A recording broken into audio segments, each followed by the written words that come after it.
This is Asinine Radio. This is the weekly music podcast where every week we get into a different band, different artist, and we break down one of their records. We get into the music, the lyrics, how it was made, and everything in between. My name is Tyler, and way out there, hundreds of miles away, is Jeff. While you're listening, go to Spotify, Apple Podcasts, give us 5 stars, tell all your friends, share all the posts. If you're watching on YouTube, smash that subscribe button. That's all I have for the boring intro.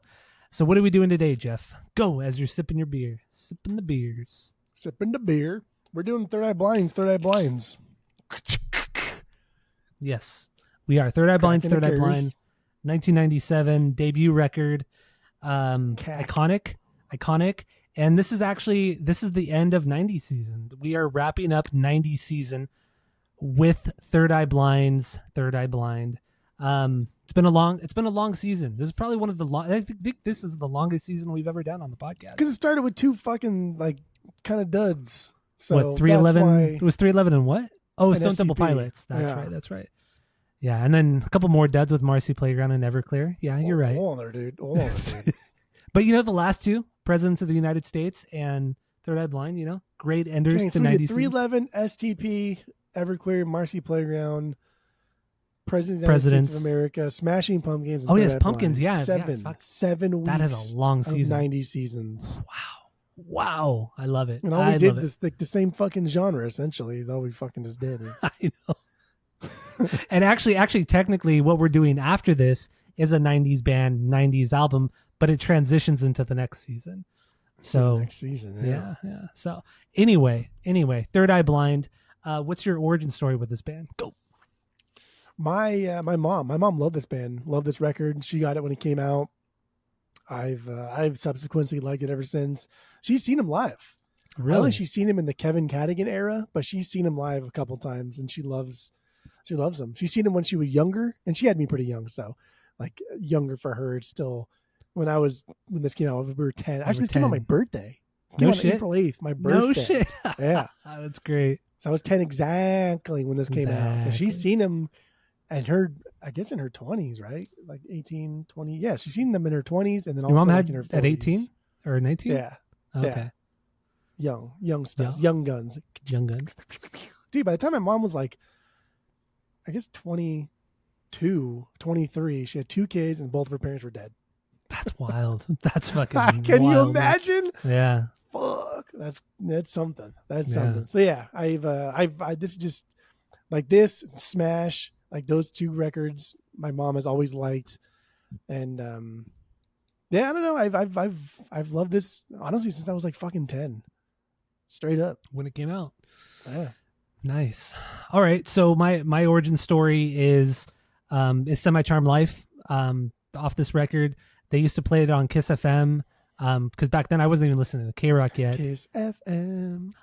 Wait, no, that's KRF 101. That's KRF 101, yeah. But the way you said Kiss FM was very. Remember Kiss FM used to do that? Kiss FM. They did, yeah. It was very similar to KRF 101. KRF 101, Los Angeles. So dumb, but anyway, I heard Semi Charmed Life. on Kiss FM back in the day.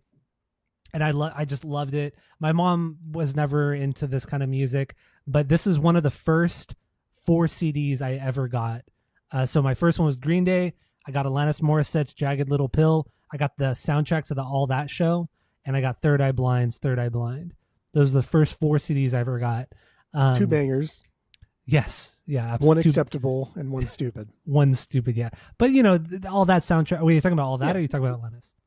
No, all that was acceptable. Alanis was stupid. Okay, got it. Okay, makes sense. So yeah, that's my origin story, Semi Charmed Life, and then this record in general. I mean, I've listened to this record so many fucking times over the years. It was always in my CD player when I was a kid, through high school, middle school, everything like that, up until now. I listened to this week. I've listened to this record probably 5 times. It's that good. It's never lost its charm. It's fucking great. So That's my origin story, and also my initial thoughts. This album's great. So what are your initial thoughts? It's first impressions, whatever. It's kind of taken a different path since we started collecting the vinyls, and now that we have this on the vinyls, it's taken on as this like night ender, right? Yeah. You throw this on kind of like at nighttime, and when you're kind of like ready to end the night, at least listening to vinyls, maybe Like for me, I usually go downstairs, make some food, and then watch something on TV before I retire to the quarters.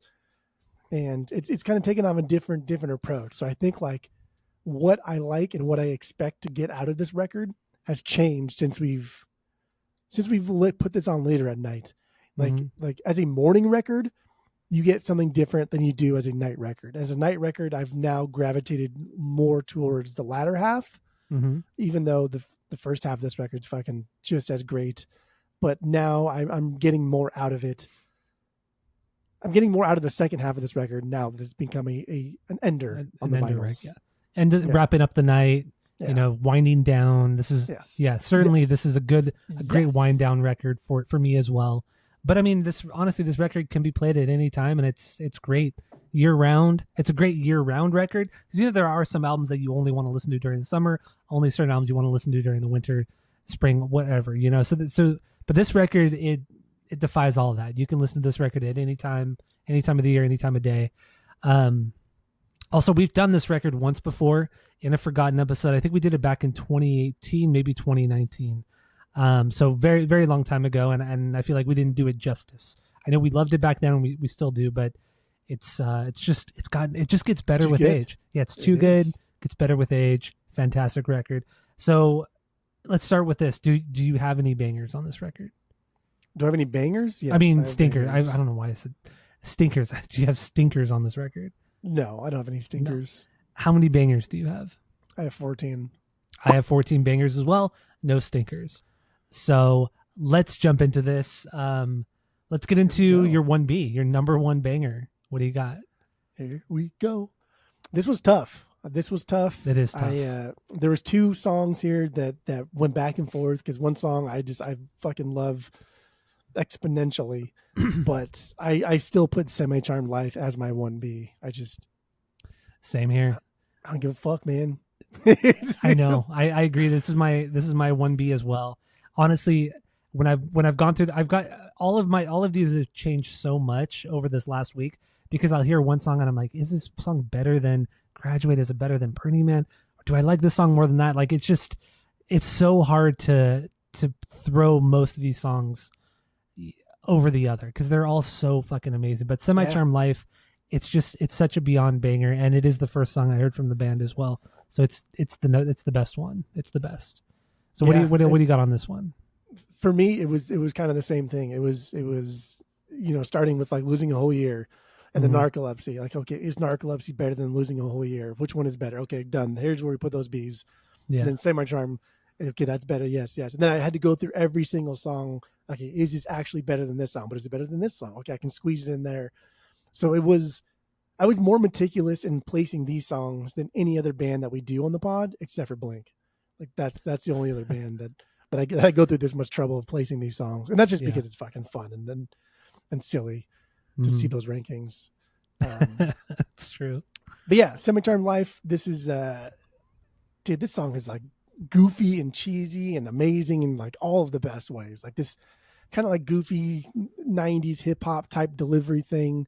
Yeah. But some things that I kind of like picked up on here is like Arian. I'm going to call him Aaron because his name is spelled dumb. Yeah, just say like Aaron. Yeah. Aaron.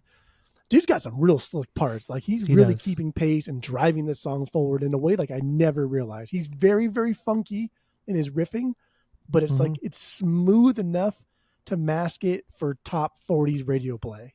Like don't get too crazy because we still need to sell this to the masses. And that's essentially why Third Eye Blind got signed, is because they're top 40s radio hit shit. They're like Madonna of the 90s, and that's fine because they write fucking amazing songs. But the song is really defined by Steven's singing pace. Yeah, right. Like what he does so there. much. He does so much. On top of the rapping, he has like this falsetto stuff. When he sings goodbye, I can't even try to sing it. Like everybody's singing the same way, right? It drops into the do. It's God, it's so incredibly catchy. Yeah, and everything's just, dude, Kevin's aggressive chords, right? Clean chords, minimal distortion, like super trebly. But it's Kevin but the guitar too, it's like it's a very funky kind of thing he's playing. But it has that distortion to it, so I feel like it takes away from the funk sound, but the rhythm is very, very funky, very, very funky. So it gives that kind of like, it gives it that danceable thing. And then the drums are very, very bouncy and very hoppy. Hoppy bouncy is like the best way to describe the drumming. So you have that mixed with the funk riff, the almost kind of funk riff with the rapping and it's just this song. There's so many styles, so many things going into the song, but yet it's very cohesive. It doesn't sound disjointed whatsoever. It's just a perfectly crafted song. Fucking love it. Yeah. And this band is not, except for Kevin. I think Kevin is like really, really good at what he does.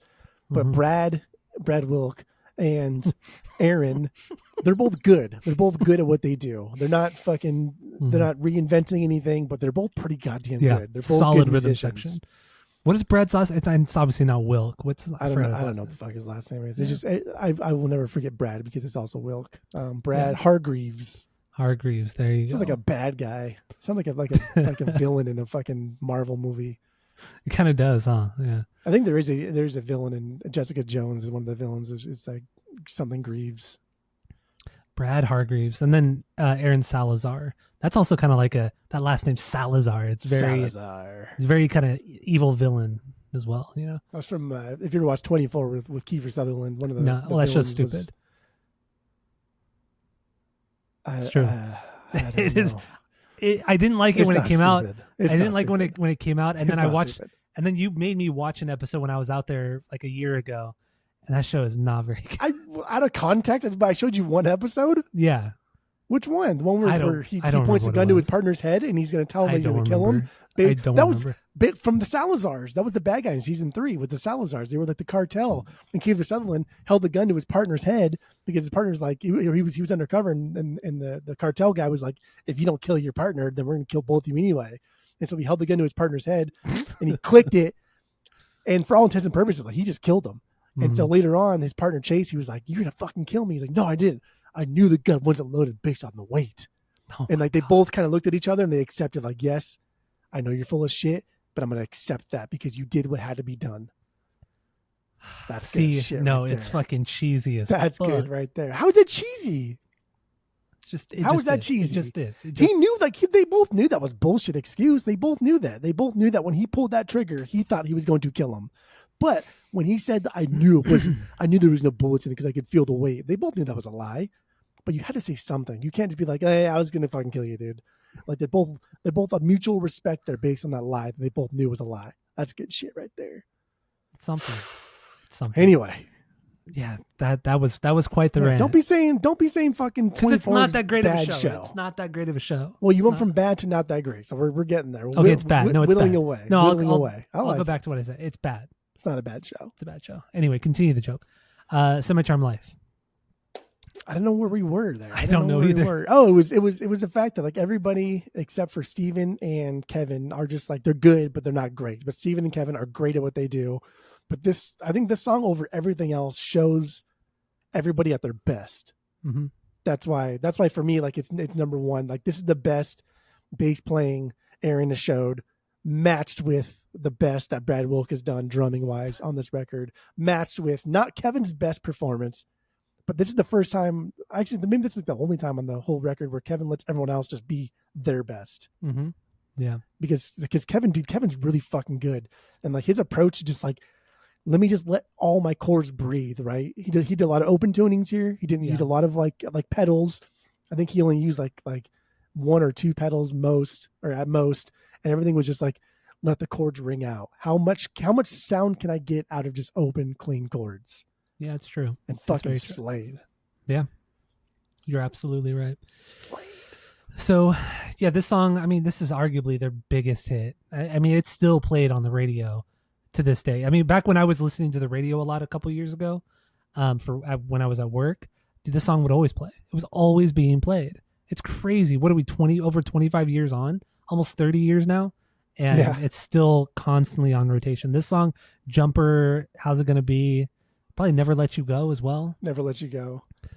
These songs are Narcolepsy, always played on the radio. So many singles. I mean, this record has sold over 6 million copies. And that 6 million copies were like within the first couple years of the record coming out. So at this point, who knows how, like when you include streaming and all that kind of stuff, how many records this is sold. It's crazy.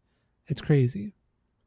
So this really is kind of like a defining sound of the 90s, because this is late 90s, and so we're well past grunge at this point, right? Because we move quick in the record business, and so we're kind of looking for that new sound. We're looking for what's going to be next after like Kurt Cobain is dead, and this thing comes out, and like it just takes everybody, like everything, by storm. And it's it's wild how popular this becomes, how fast, how much of an institution this band becomes based off of this sound. I mean, this record. It's just top 40 shit, dude. There's nothing crazy. I would say this is one of the top 5 greatest records of the 90s, hands down. Like I would throw this up there with Nirvana's Nevermind. I would throw it up with Weezer's Blue. I mean, objectively, Weezer's Blue, is one of the biggest albums of the decade. I mean, as much as you would make fun of people would make fun of you, but one of the Korn records, whether it's Korn's first record or Follow the Leader, I mean, arguably that's one of the biggest records of the decade. That ushered, especially Korn's Korn, that ushered in a whole genre of music into this hemisphere. You know what I mean? So it's like this goes down as one of the great records of the 90s. There's definitely like an argument to be made that this really didn't do anything for music, right? I think this is just top 40 hits. Like this is just but it didn't revolutionize butt rock, as they say, right? There's nothing crazy about this. Like Nirvana was a voice of a generation, and like you could argue Weezer's rap Blue and the Chronic, and that's something that did something for music. And this didn't really do anything for music, but like fuck me, dude. Like there was rarely a record that came out that was just like, damn, that was good. Like everybody, no matter what genre of music you listen to, you throw this on and people are just like, damn, that's pretty good. All the non-singles too. It's just every song on here could have been a single, except for like maybe the last song. God of Wine. Yeah, that one. And then there's another song too that's like, that wouldn't fly as a single, but everything else could have been a single on this record. That's remarkable. Honestly, it truly, truly is. But dude, I have nothing negative to say about this record. I literally have nothing negative to say about it because it's amazing. And if like Oasis can draw a crowd, right? Then like Third Eye Blind should be able to draw that same exact crowd and make them realize that they've wasted so much money watching Oasis play live. Because that's really what this band is. It's just that's much better Oasis. That's literally what they did. They opened up for Oasis, and after Oasis played, the band wanted an encore from Third Eye Blind, so they played 2 sets. That story is not talked about enough. It really is not. I mean, how is it Oasis were on top of the fucking world in the 90s? Yeah, everybody like this. Everybody pretended like they loved. Yeah, everybody pretended like they loved Oasis, but yet this band comes out of fucking nowhere. Third Eye Blind comes out of nowhere. This is before. I think it was before this record even came out. Right? Yeah, it was before this album even came out. So they had no radio airplay, maybe college radio, but nothing like mainstream, no K-Rock, nothing like that. And yet they played a full set. Oasis played. The crowd wanted more of Third Eye Blind, and they what the hell? What the fuck is this?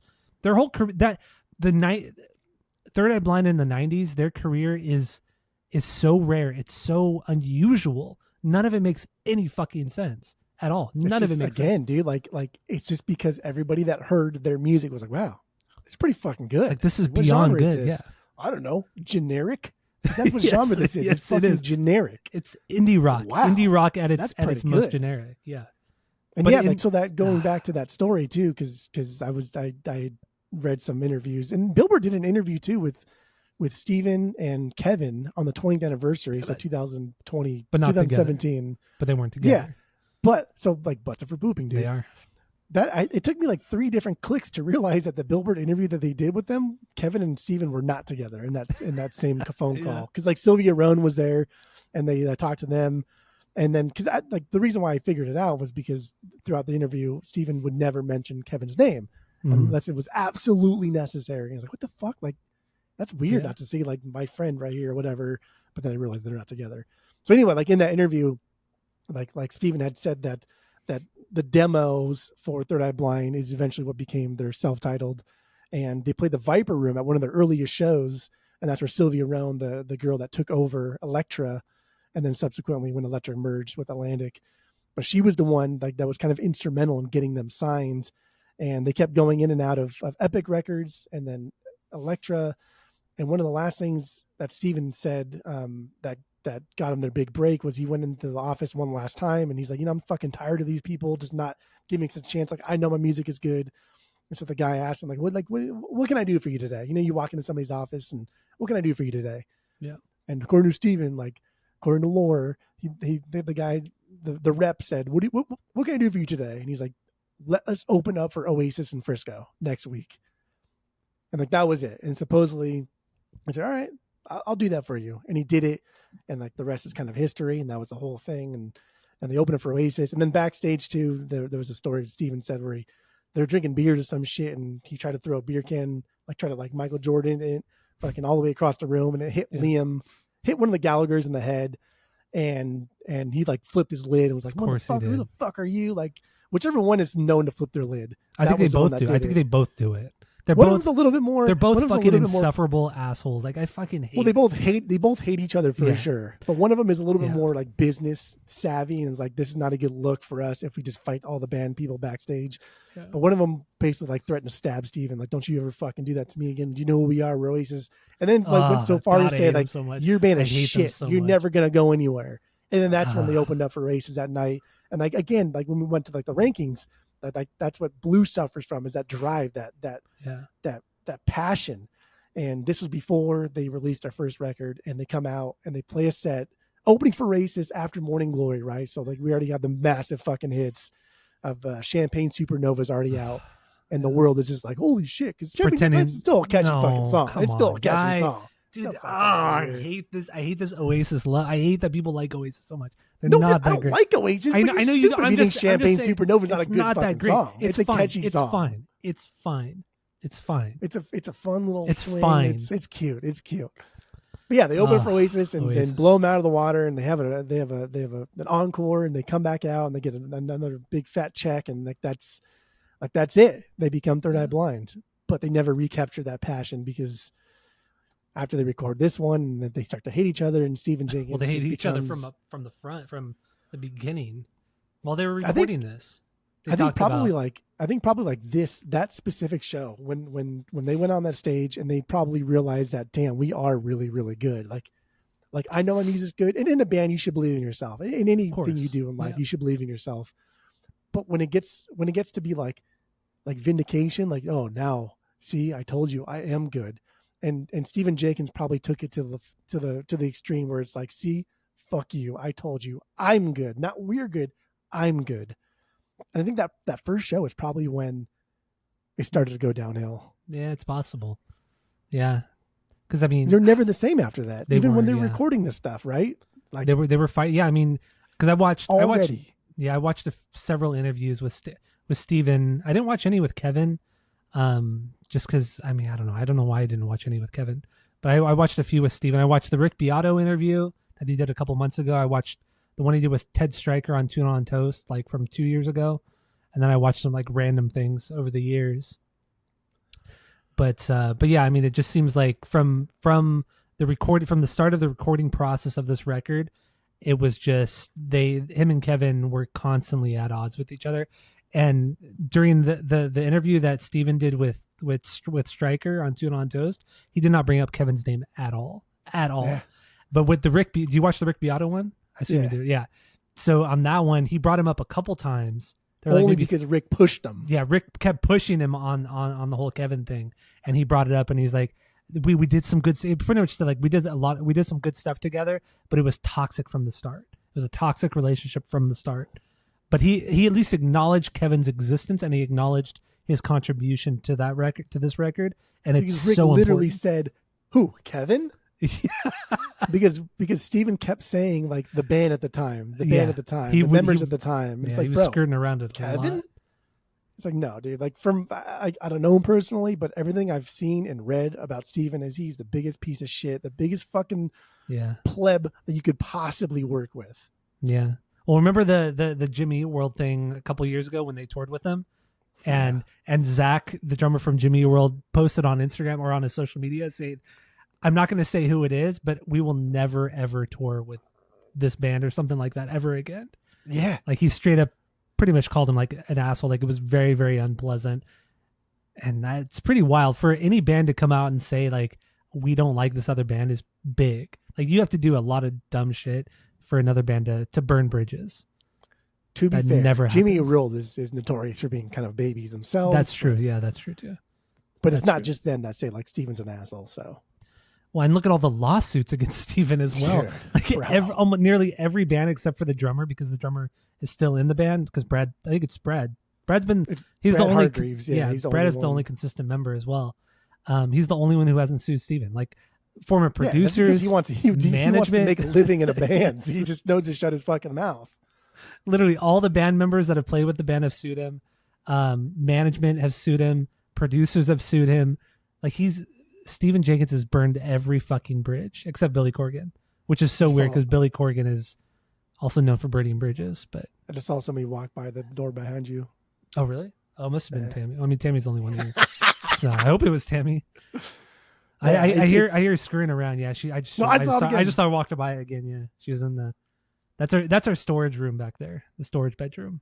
Your old bedroom actually. What are you storing there? Like toilet paper, paper towel, like that kind of shit, soap and that kind of stuff. Oh, right. Yeah, it's funny that Brad is still in the band because throughout the course of their career, if he has any writing credits on any song, it's got to be less than like 3. Yeah, and that's why he's still in the band, and that's funny. Yeah, he puts up with Steven Jenkins, and I don't want to talk too much shit on Steven because he 100%. He is an amazing songwriter on this, especially on this first record. And if it wasn't for his drive and how he felt, I don't want to say ego. Well, I guess it is his ego. If it hadn't been for that, this band would not have blown up. I mean, no. These songs could have been written, but had he not been out there and kind of like really, really pushed the band and himself, like to the record executives, this record would not have been anything. So without that, I mean, seems like a kind of an asshole, but without that drive and that way of being, this record would have been nothing. Oh, and the fact that he wrote some really fucking amazing hooks and melodies and songs. But had he not pushed the certain labels and everything like that, the songs would have never gotten out there. Especially had it been now, it would be totally different. But in the mid '90s, he could have written these amazing songs, and it would have gone nowhere. You know, you would have had maybe some underground following, but they would have never blown up to what they are now. Had he not had that drive. Because like this era of the '90s, right? We're getting to late '90s here, and we don't know like where the direction of music is going to go. Like, what's going to be the next big thing, and how are we going to recuperate from you know like the death of the rock star, and labels don't know what they want. And like rap is blowing up too. Like gangster rap is getting so much traction, it's becoming so fucking big. And like this comes out, and this really is just like fucking top 40s, like basic shit. Dude, there's nothing crazy about this whatsoever. And so this, if it wasn't for Steven, this would have just been like a cult classic, right? We would be talking about this in the eyes of some like gatekeepy pretentious fuck. We're like, well, we all forget about the 90s and Third Eye Blind. Like, it just so happens that Steven would not take no for an answer, and they played their hearts out, and now they worked their asses off. Like they really did like a top fucking list. Like if you look at, I mean, Rolling Stone, right? But you like Google, I don't know, top records in the '90s, and like this is never in top 20, 30, 40. That's crazy. I mean, that's because it didn't do anything for music, right? That's what I was going to say. That's why. Yeah, like you mentioned, it didn't revolutionize any genre, but it fucking perfected indie rock, pop rock, all of it. Yeah, it really did. Rock to a T. Like this is the best of it. It's so fucking perfect. It's really so is. Good. Like if you're gonna be vanilla, be the best fucking be the Thrifty of vanilla, right? Be that vanilla. Thrifty ice cream vanilla is fucking good. Thrifty ice cream in general is good. People outside the U.S. probably don't know what Thrifty is, but Thrifty ice cream. The fuck do they know about ice cream? Fucking delicious. Fucking delicious. The best. The best, Jerry. The best. You know, never mind. I'm not going to get into it. It doesn't matter. It would be such a hyper regional thing, like tangent. It's not even worth talking about. Gotcha. Okay. But when you're out here next, maybe we can get some Thrifty ice cream. There's a place local here. The one in Village? No, not Village Center. The one by Fairmont? No, because Thrifty. Okay, I guess I'm gonna go down this road. Remember, Thrifty ice cream was only ever sold at Walgreens. So Walgreens, or was it Walgreens? One of those pharmacies. But Rite Aid. It was Rite Aid. Rite Aid pharmacies went out of business. So everybody thought Thrifty ice cream was going to be gone, but they kind of did their own thing. And the gas station right next to Canyon Inn, the bar, the 76 gas station, what? they sell Thrifty ice cream. Like you can not just like they'll scoop it out for you, and yeah, they have a little like Thrifty ice cream. Was it there last time I was there when we were so? It was there. Yeah, it's next to the cash register. Why did we not get Thrifty? Well, we were pretty drunk. Well, we were actually very drunk. We were very drunk. But yeah, but no, they sell the Thrifty ice cream right there. Wow. Yeah. So anyway, that is a hyper regional tangent. So Semi-Charmed Life. Lyrically, what do you have lyrically on this one?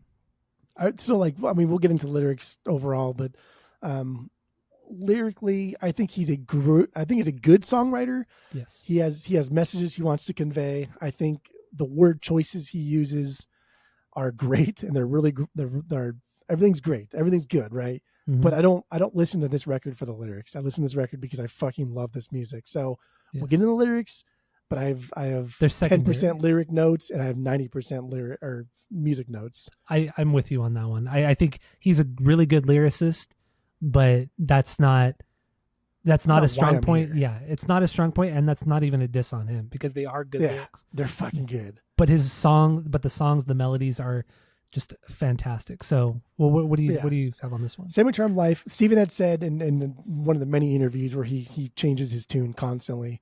He had said that the song was just about like chasing the dream of stardom and just always wanting more. But it's kind of packaged in this very upbeat, catchy song that's like sort of depressive, addictive lyrics.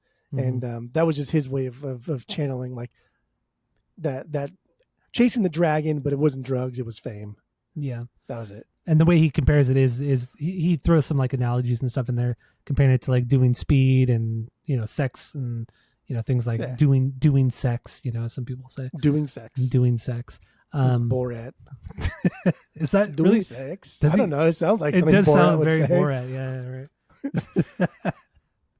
But it wasn't even until this week. And I know we've done Third Eye Blind on the pod before, but it wasn't until this week where I even read these lyrics. Yeah, because when we did it, we weren't lyric men on the pod yet, so we did not take any sort of deep dive in the lyrics. It was a lot more superficial. Yeah. So, but he also said that this was a nod to like Lou Reed, right? Yeah, and like the Take a Walk on the Wild Side thing, the do, Lou do, there's do. Except Stephen Jenkins is better than Lou Reed, and yeah, I don't care. I think Lou Reed is very overrated. I think Velvet Underground is very underrated or overrated. You're right. They are underrated. I'm sorry, overrated. I totally agree with you. Overrated. Oy vey. That's okay. All right. Those are opinions, dude. Everyone's got them. They're like buttholes. Well, that's true. All right. So, dude, butthole is such a funny word. Butthole? Damn, I heard something today. Somebody, instead of calling somebody a butt, they called somebody a butthole, and I thought it was so much funnier than just calling somebody a butt. I think if you're in an actual argument, you're really mad at somebody, but like you both kind of know like this is a dumb argument. Just call them a butthole. Like, dude, you're being a butthole right now, like straight up. Yeah. And then butt cheeks too. Like butt cheeks is a funny. That's a good phrase. one too. Yeah. Butt cheeks is good. So. All right. Anyway. Yeah. 0-2. So what do you got for your 2B? What? All right. So what do you got for number? Yeah. What do you got for number 2? What's your 2B? 2-banger. My 2B, which is very, very, very close to being a 1B, like fucking just barely. It just did not edge Semi-Charmed Life. But Burning Man is my 2B. Burning Man. Yeah, that's my 5B. Yeah.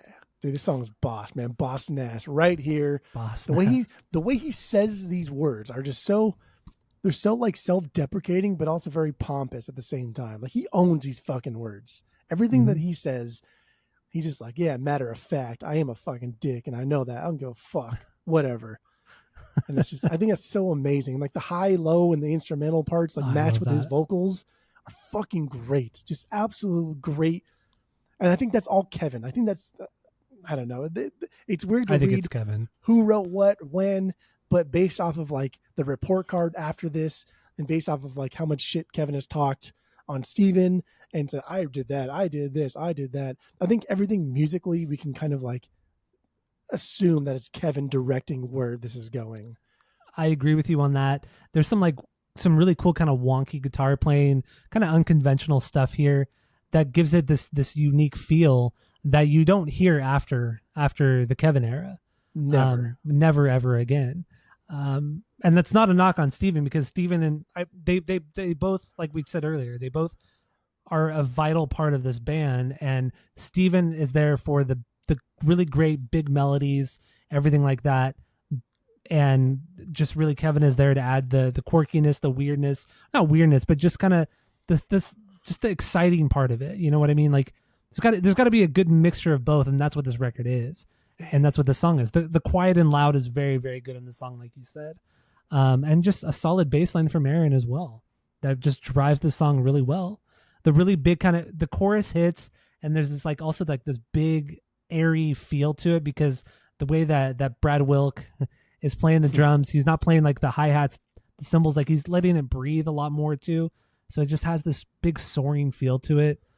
I fucking love this. And it's all build, dude. Like the first chorus, right? You only get half of it. You don't get the Burning Man in the first chorus. It's just that hold me down, that little swing. Very kind of swingy lullaby thing. And it goes back in the little riff. And then the second chorus is when we finally get like a burning man. And then like the outro, right? The chorus, the outro, the last part. Then it's like we get fully everybody. So you just add these little pieces, right? You add these little pieces of the puzzle, and finally you get that last chorus. And the last chorus is just fucking absolutely wild. Yeah, it really is. And what I think is so cool about this record is all the different ways that Steven sings on this. He doesn't sing just one way. He does the falsetto stuff. He does the kind of rapping stuff. He does just... He yells. He whispers. He's all over the place. Everything. But in the best way. And the way he combines a lot of these different styles in one song is incredible, and just makes just a perfectly crafted song. I love it. Just in that the opening lines, right? The rise and fall of my sloppy love, like the rise. He gets all high. He goes, they'll get you. Like just those, like those as like the heavy distorted lines. Guitars come in too. Dun, dun, dun. It's so simple. It's so simple. And I've always loved the smatterings and splatterings, and until this week, I'd always just assumed smatterings is not even a real word, but it is a real word. Like smattering is a real word, and I thought that was kind of cool. The rise and fall of my sloppy loves, the smatterings, the splatterings. That's like, I don't know. That's all it's all gross. Like, ugh, you're gross, man. Ugh. You're a bad guy. You know what I mean? Yeah, yeah. They'll get you. It's great. It's a fantastic song. It really, really is. Yeah, this thing was like barely a 2B. This is a 1B for a while. Really? Being true. I was being true to myself. That's just silly. Scout's honor. If I was being true to myself, then it could not edge out Semi-Charmed Life. Just couldn't. Yeah. And that's silly. Semi-Charmed is easily the number one spot. It's hard. Everything else can be kind of rearranged depending on your mood. Like Limp Bizkit. It's like if you took I feel like you took a bracket, right? Like, and then like the last is Semi-Charmed Life, and like who's gonna beat Semi-Charmed Life? That's where it came down to me. It was like Burning Man versus Semi-Charmed Life. Like I can make an argument all day for Burning Man, and I am, but it's not better than Semi-Charmed Life. It's not, unfortunately. Not at all. I guess fortunately, because I love this song so fucking much. Yeah, but still, even 2 is pretty high. I don't even think, even like mood wise, I don't think I could ever put it up as high as a 2. Not even a 3. Yeah. Okay. That's something. I mean, it's still a 5. It's still a 5, but god damn, it's good. It's a damn good song. I would say like song. So there's 14 tracks. So the first 7 versus the last 7. First 7, I don't know. I don't want to say it's better. It's just different. Yeah. The second half of the record is certainly, it's a lot quieter, more melancholy for sure. But I can't say that for the most part, I wouldn't say it's better. It's just fucking different. Yeah. But even though, but also the filler songs are on the latter half of the record. The two. I don't have anything less than a 6. I have a 6B in the latter half of the record, but that's as high as it goes. Yeah. And even when I say filler, they're not filler songs. They're filler just in the context of the record. They're still bangers. They're still bangers. But anyway. So what do you have lyrically on Burning Man? Oh, hold on there, dude. It's about his wild life. His whole life is like a party, and he's reckless, and But again, like you got that from the opening lines, right? The rise and fall, my sloppy love, the smatterings, whatever. Yeah. Like all those words, again, all those words strung together just sound so sloppy and reckless. Like he just sounds like a degenerate junkie. Yeah, he sounds like a shitty person. And splatterings. You sound terrible. And that goes into the relationships. I think he's just talking about how shitty of a person he is in any particular relationship, whether it's romantic or like as a friend. And I feel like that's just how he was at the time. Just like the guy can just say words and they're fun. You know, like first we caffeinate, then incinerate. It's like those are fun. We'll get you. But like, dude, like, I don't know. Like you say these things and you sing along, and then you know we're gonna get to the "we'll get you" part. And so like first we caffeinate, then incinerate, and like those are fun to say on their own. They're great. It's a great string of words together, and they kind of rhyme. They make sense. But because you know that you're gonna get to the "we'll get you" part, it adds a little bit more oomph to the caffeinate and incinerate things. It adds a little more oomph to the before part of the that little staccato thing that he's got going on. And then again, the lead up to like just like a burning man, like that part, the little like din, din, din, din. It's not just a normal like dim 1, 2, 3, 4 burning man. Like everyone's more nuanced than that. Kevin throws some like cool chords out, and man, Kevin's just like the guy like was taught by Joe Satriani, right? And like you think like someone's taught by Joe Satriani, they're going to be like wanky and fucking annoying, which is crazy because also Kevin has some amazing guitar solos on this record. But what he specializes in is like shutting the fuck up, just letting chords ring out. Basic. That's a good songwriter. That's a good songwriter. That's crazy. Dude. That's crazy. And what also I love about this record is that it doesn't sound cookie cutter. Like it doesn't sound like every transition in and out of the verses and choruses and bridges or whatever it may be, everything.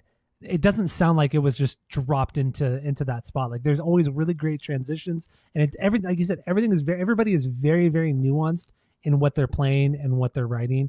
And I think it's fantastic. It's absolutely fantastic. That's something too, because like the fact that everything flows so seamlessly, because they cut this all to tape, and this is the 90s and they hadn't discovered Pro Tools yet in Third Eye Blind, and their second record, they will have done that. But this first record, they are splicing. They are splicing, and Stephen Jenkins has been producing since he was a teenager, supposedly. And he's hooking up with Eric Valentine, and like dude already knows how to produce records.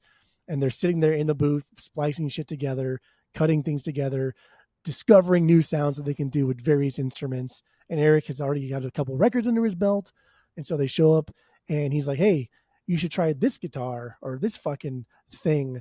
And they're just like, oh, wow. Like it's like a kid in a candy shop, right? Like they've been struggling just to make this demo. And now they have a big time producer that knows what the fuck he's doing and is allowing them like pretty much like, kind of like creative control.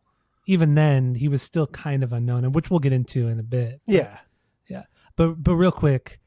All right, so are we all good with Burning Man? Good with this one? We're good with this one? All right. So my number 2 is Narcolepsy. I can't feel this narcolepsy slide. Do no nightmare. So good. Yeah, so it's my 3B. 3B. Okay, not bad. So Burning Man's pretty high. It's still pretty good. high. I fucking love Burning Man, dude. I think it also stems too, like living at the. I think it stems from living at the condo too. Like we had Third Eye Blind playing a lot, and I remember like Kevin and I used to really enjoy the Burning Man stuff together. Like that was like a nostalgic thing between the two of us. So Burning Man, it hits a different chord, and it's good. It's a good song. Okay, all right, it's good. Well, Narcolepsy, my 2B, your 3B. Just I love how the song starts out with that clean guitar line riff kind of thing, and then it builds like everybody starts coming in, the bass, the drums, it builds, but it's a very, very slight build. But then everything kind of stops with that last snare hit. And then it just drops into the full band distortion and everything like that. It speeds up. Oh, dude, it's so good. And then Steven starts doing that falsetto thing in the chorus. Like once everything just starts speeding up and then he throws the chorus in there, but he does it falsetto a little bit. It's fucking fantastic. I fucking love this song. It's a whole fucking. It's like a whole story that's being told. I fucking love it. Dogs are going crazy. Your dogs are going. I hear them screaming. I hear them screaming. They're so fucking loud.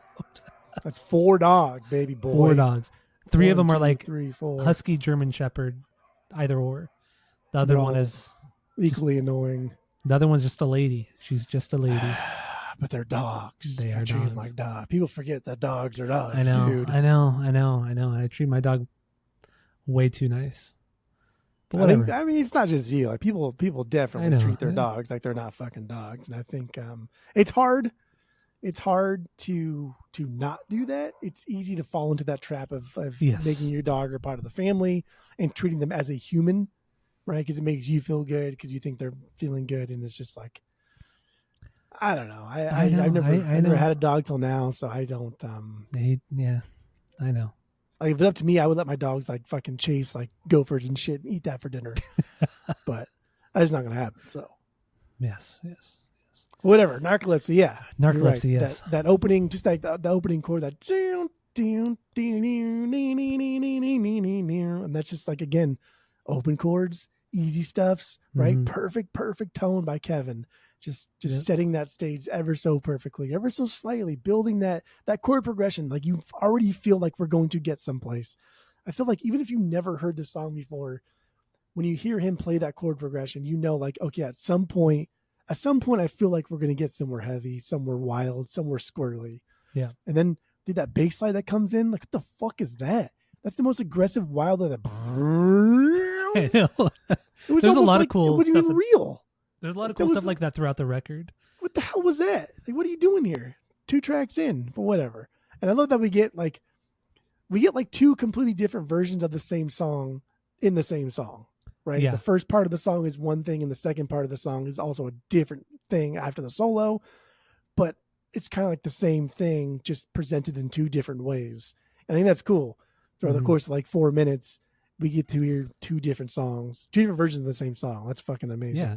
And then not only that, but then at the last part, the outro, it goes back to like the slower pace at half times from everything that was going on. So it's just like this, it's a perfectly crafted song. Like we both said, it kind of tells the story musically.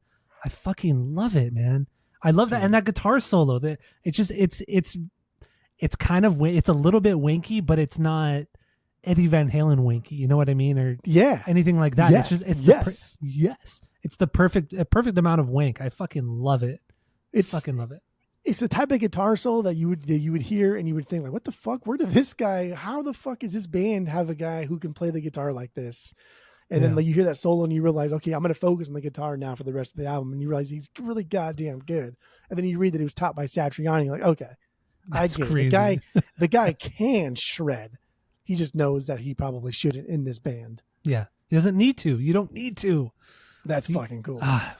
That's where I love how the egos, they didn't clash in that way. Like Kevin could have just ripped it up the entire fucking record, and that could have been a huge contention between him and Steven, but they found this common ground of perfectly blending the melodies with technical ability. It's just a perfectly crafted album, perfectly crafted song. And this is a single too, and it makes sense. Like, actually, it doesn't make sense that this was a single because it doesn't have that cookie cutter verse, chorus. You know, it's all over the place. It doesn't make sense that some of these songs, and even like Rick Beato brought it up on the interview a couple months ago with Steven, like, what was it? Was it Jumper? I think it was. Yeah. There's the last single.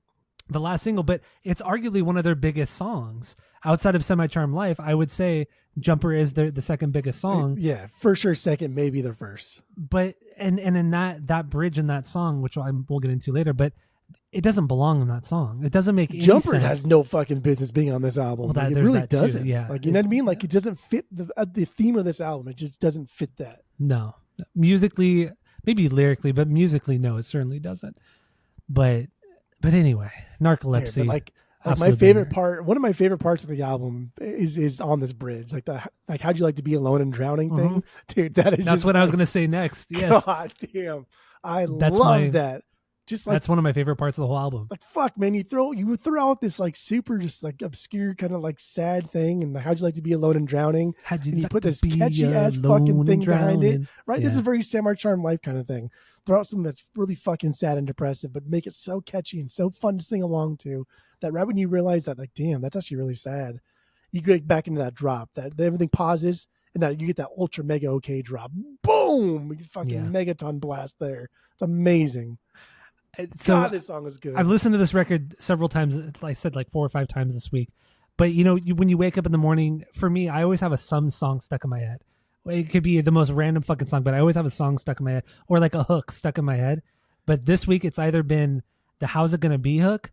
It's either been that or it's been how'd you like to be alone and drowning? Yeah, I'll wake same. up with that hook just stuck in my head for like That's a good half stuck hour. in my head. Yeah. How'd you like to be alone and drowning?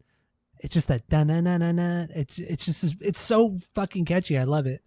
What did we love do? It so much. What did we do last week? We did Pusa. Oh yeah, President. So like the lump thing, right? It's lump, she's lump. Like that, it's that repetition, and like that's the easiest thing to get into is you throw out a good melody and just have a basic like lyric that people can latch onto. Like she's lump. Yeah. That's super easy. That's the same thing here. How'd you like to be alone and drowning? This bridge is just that one line 4 fucking times. But because like we've just been like thrown through the ringer up and down this whole record, like when we finally get to the "How'd you like to be alone and drowning" thing, it's like a relief. It's like a time where we can calm down and kind of just breathe, let it all out. And how'd you like to be alone and drowning? Because it's very monotonous. It's very monotone. It's very middle ground. But that's exactly what this song needs, right? The song structure, everything else that's going on. That's what you need at this point. And it's just, man, this is perfect songwriting. This is beyond banger songwriting right here. I know. It really, really is. I fucking love it. And lyrically, you know, I feel like it's about his depression, anxiety, just like creeping in, and how he's just trying to keep it all at bay and whatever. I think most of this album is about depression, suicidal ideations, you know, bad relationships, whether he's the bad person in the relationship or she is. Very, very kind of typical, you know, singer-songwriter type lyrics. But once again, I do like a lot of his wordplay. I think he's a good lyricist. Yes. Like, I really do. But once again, the songwriting chops on this completely overshadow his lyrics. In almost every way. I think we're given a glimpse into like all of their psyche, into all of their emotions, not through lyrics, through music, and that's fun because you don't always get that. It's a very like, I am feeling this, therefore I'm going to say I'm feeling this, therefore you know I'm feeling this because I just told you so. Like, no, it's more like I'm going to say this, but where we really get the feeling is through their music, how they are writing compositions with each other, and that's where we're getting most of the feeling through this record. Not through the lyrics, through the music, the instrumentals. Say through the meat? Through the meat. Through the meat. Meat shakes. Meat shakes. It was an Ugly Duckling record. That's all right, though. Okay. All right. So Narcolepsy, do we have anything else on this one? No, that was it. That was that was my 3B. Did you hear the dog like scratching and burrowing? Like you're all that burrowing? Yeah, it sounded like he was like digging a hole. You didn't hear that? Your dog? No. Yeah, like a minute ago, while you were talking initially. Yeah. And I turned around and looked, but yeah, he's on my chair behind me. You can actually see him in the camera. I see it. I do see it now. He was like digging, like he was making a nest. So dogs are idiots, dude. Yeah, dogs are idiots. Yeah, dogs are dumb. Love them, but they're idiots. Dad, dogs are dumb. Dogs are dumb. All right. So what do you got for your 3B was Narcolepsy? Correct. Right. So my 3B is Graduate. Graduate. Dude, fucking love this. Oh, here we go with this one. Okay, so like again, I had to like piece these together. I had to pit them against each other. I should say I had to pit them against each other. Yeah, it's tough. Graduate. It was tough. Graduate was like the last time where I had a really, really difficult time doing so. So Graduate, God, I keep wanting to say Graduate. It's like, and the Genius lyrics is just the verb, not the noun. And I was like, oh, that'd be funny if he's like, can I graduate? That's what I was just thinking the whole time too. But anyway, Graduate by 9B. Wow, that is so low.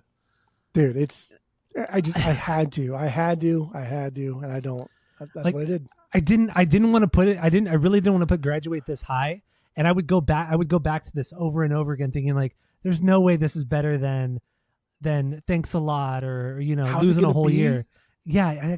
But then I would listen to it and I just think it's not just because it's a heavy song, but it's the ba da down, da da down. it's just that one hit, those 3 hits, I should say. Dun, dun, no, I guess it's 4 hit. Dun, dun, dun, down, down, down, ba-bow. Just, and it's not just how he sings that part, but the guitar part too. Just the way they all kind of mesh together, the riff and that vocal melody is just, it's just perfect. It's so exciting. It's so simple and catchy. I think this is just an absolutely incredible song. I don't think it's very nuanced. It's not nearly as nuanced as Semi-Charmed or Narcolepsy or anything like that. But god damn, dude, the way the song drives along in its simplicity is just absolutely perfect. Like London kind of does it as well, but it doesn't quite hit as hard as Graduate does. It's very simple, but it doesn't have that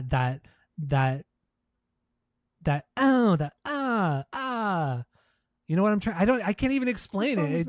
It's so hard to explain. So like Stephen Jenkins loved Jane's Addiction. Like he was a big fan of Jane's Addiction. Yeah.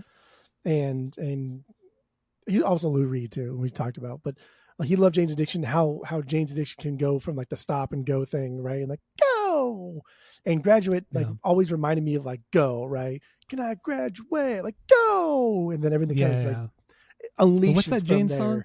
What song is that? I know what song you're talking about, but I can't think of the name. Is it Stop? I think it's Stop. I don't know if that's the actual name of the song, but I think it's called Stop. Stop. Yeah. Ding, ding, ding, ding, ding, ding, ding, ding, ding. Yeah.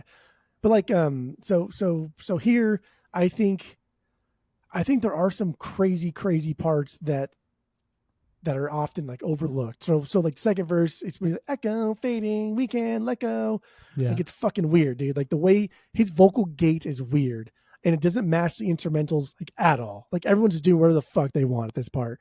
It's just like, hey, everybody, like self solo, and everyone just does whatever the fuck they want. It doesn't make any fucking sense. But then it never matches up. It doesn't. But as long as you come together at the "Can I graduate?" then it's Can okay. I graduate? And then that's everybody's on their song, own. Otherwise, with a song long after we do "Can I grad?" Then it's like, okay, let's jump back into it, and that's fucking wild, dude. That's crazy to think. And like a top 40s hit band here is just doing this self solo thing where everyone's just doing whatever the fuck they want. It makes no sense, but they come together and just make something bigger than its parts, and it's unreal. Dude, and this solo is fucking amazing. I love Kevin's solo on this one. Like I think it's absolutely amazing. It's so wanky in the most basic of terms. I know that's yes, wanky in the most basic of terms. That's how all of his leads and solos are on this. But that's like the biggest compliment you could possibly give to it. Like it's not a knock whatsoever to his playing, to his abilities.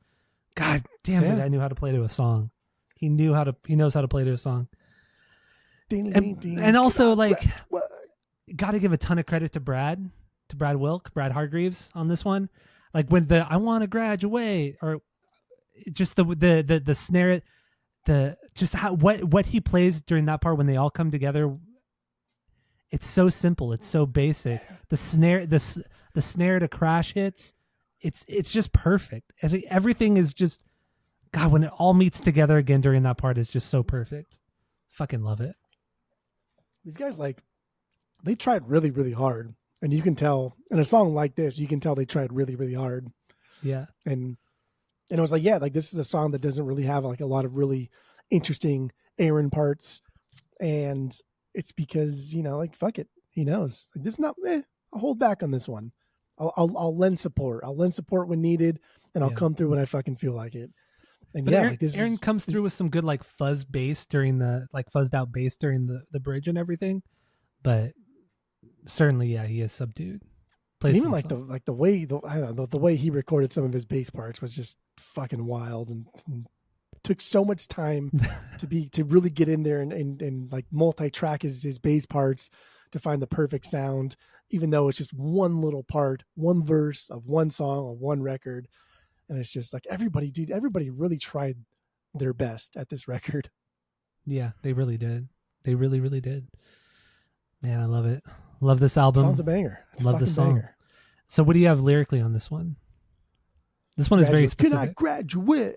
It's about moving up, baby. Moving up in the world. How you even can move up? Huh? But moving up in the world. That's it. Yeah, and according to the Rick Beato interview, Steven said that the song was inspired because when they were looking for a record label, they were playing in front of a bunch of record executives and this and that, and they were just the way that the band was being treated by these executives was very condescending. And he was like, fuck you. Like, he pretty much like kind of told him like kind of like fuck off, like stop being an asshole. Like, are you gonna sign us or not? Like, I don't like let's cut out all the fat. Let's get down to business. Like, are you gonna sign us or not? Because if not, we're just gonna leave. It's just like he was just tired of the whole. This is him just pretty much saying, I'm tired of the whole process of having to be like courted by these record labels and being talked down to and this shit. And like he just wants to move on, graduate. He wants to move on up, and that's what the song is. Supposedly, that's what the song is inspired by, according to Mr. Jenkins himself. Mr. Jenkins, Stephen with an A and a PH. Yes. Leroy Jenkins. Yes. So yeah, let's get into your 4B. What do you got there? How's it gonna be? How's it gonna be? What you don't know me. This is another one where this is one of the songs where it should be way higher on my ratings, but it's my number 10. It's 10. Tough. I don't. 10. I mean, 10's a little aggressive. I know, but I don't blame you. This is one of those things too where I would go back and listen to it. And I'm like, and then I would listen to other songs and think this is a better song, and this is a mood-based thing. 4 thing. songs that are worse than this one. Okay. No, 5 songs. 5 songs for me that 10, are worse 11, than 12, 13, 14. Only 14 songs. Okay, yeah, you're right. Counting's hard. Counting, yeah, whatever. People that are not watching can't see me sarcastically show Tyler that he can't count with my fingers. It's my 10B. How's it going to be? It's still a fucking banger. I think my last 2 or 3 Bs, they're good because I've heard them so many times, and I like where they're placed, and I think they serve a purpose. But outside of that, I don't think that they're anything exceptional. If you lost them on the record, I wouldn't be upset. But my 11 Bs, I would be upset. But my last 3 Bs, if you took them out, I don't know if I'd be upset. I get what you're saying, and I would tend to agree with you on that. Yeah. I would agree. Yeah, how's it going to be? Transition song, dude. This is a transition. Wow, transition. That's hard, song. Dude. Because you almost want to say shong, transition song, like your transition song. Yes, the transition song. This is a transition song to the max. It's a perfect ballad transition. That's what this is. It's a fucking ballad transition song, right? Going from graduate, and then into thanks a lot. That one too. Well, because ever since I read like the verb, not the noun, I was like, I want to say, can I graduate? And it just changes the whole meaning entirely. Yeah, it sounds so stupid. I hate it, but it's funny. So I did sing it like that this week. But yeah, dude, the bass comes in so heavy in this one. And this is a great song to introduce us to like a little bit more nuance in what they will be doing later on, right? And again, I think that's like 80% Kevin and then 20% Steven. I think the band just does whatever the fuck they want them to do. But I think adding nuance, adding layers, texture, I think that's Kevin, because the guitar here is almost like always in the background. It just builds. It builds and builds, like be it tension, texture, adding relief. And then like when the song finally releases with Steven yelling, that's when it's so good. And it's just, I don't know. It's so good at letting us feel like this kind of like lullaby-esque vocal delivery thing that is smooth and calming, and then hitting us with that perfect wail. Oof. Also the interplay between the, I don't even want to call it an interplay, but I guess the lead guitar line over the acoustic strumming that Kevin's playing over it is so perfect. It's just the amount of not even wankiness of just it's a perfect accompaniment to the strumming acoustic guitar. It's just it's a perfect ballad. It is and I'm not a big ballad guy. We're neither of us like our ballads. Neither of us are big ballady guys. Alkaline Trio made you a ballad. Damn. No, that's wrong, dude. Well, that's wrong, dude. But no, this is just a perfect ballad through and through. Perfectly placed, in the record too, because at this point you're getting more into, for the most part, you're getting more into like a quieter, melancholy record. Obviously London and Burning Man don't really fit that, but overall the second half of the record is more melancholy, sad. And this is a perfect transition into it. A perfectly placed song. God, Yeah. it's so good. And then it's so good. It's that bridge when he's like, the house again, when you don't know me. And then you want to get myself back in again. Like, why it's are really you good. yelling? Heavier distorted guitars too. Where does it come from? It comes from nowhere. He just starts fucking yelling and wailing. And again, it's all about that build, dude. Like they can build songs and it's nice. Damn, this is a banger. I know. Absolute banger. Absolute fucking banger. Through and through. So yeah. All right. How's it gonna be? How's it gonna be? So good. All right. So what do we have next? We're at 4, year 4B, 5Bs, or we can just run through them, or we No. Dude, I want to talk about 4 more songs, 5 more songs. I'm down to talk about. Perfect, baby. So my 4B is I Want You. I Want You is my 4B. I know it's high, right? Wow. I mean, that's my 7B, but like that's high. Honestly, that's high for what I thought you would place the latter songs on the album. I know, but this one, it's especially this one. This is like this is their clap back to Oasis. Like, hey, it really how can is, we do a better Oasis song? That's and what this is. They absolutely annihilated Oasis. With this song. I mean, this sounds like fucking Oasis, but like but Oasis way fucking better.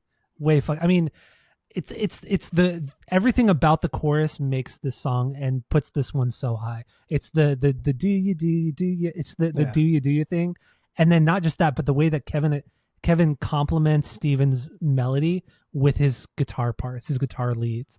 There's just this slight bit of distortion on it, and it just follows and it intertwines with his melody, plays with it so fucking well.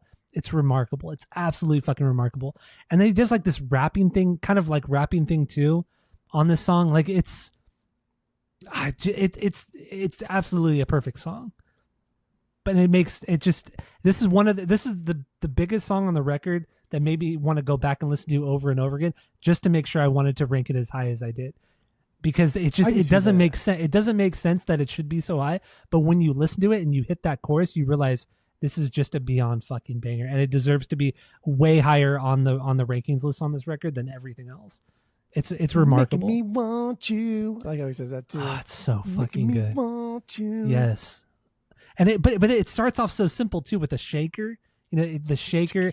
It's just so the production, right? So like that's basic. That's what's very Oasis for me. Is like everything's so drippy and verby, and like that shaker, like that. Dude, that's just so fucking gross Oasis-y, and like that's so why basic. I think that. But it's dude, it's a fucking fantastic song. Yeah, dude, I always forget about it too. Like whenever I throw it throw the vinyl on, like at night, and it's just like I'm winding. Like after London, you're kind of exhausted. And you're kind of winding down. You're like, God, I feel good. And then you hear that chorus come in and just blown away. I can't get over the chorus. The chorus is so good. Do you. Just and Kevin's accompaniment to it. It's perfect. It's just so perfect. Love it. Love this song. No, this is my 7B. And I love these latter half nuanced record or tracks on the record, and I think it's amazing. Kevin's guitar tone, dude, is fucking perfect. It's all farty and delicious, right? I know. I think it's just like I don't know. It's his basic stuff, but like that's what he does best. Is just being basic and playing to the song and letting everyone else have their time, or even just letting the song have its time and just enjoy it. Enjoy the ride. That's exactly what this song is. And the song is just about him kind of loving a girl, like falling in love with her. It's a very kind of simple thing. Man. Dude, even just that like like that fucking line. Oh my God. I know. That's like one of the best riffs on the record too. Like that. Yes. It's so good. Sing along to that shit. It really, really is.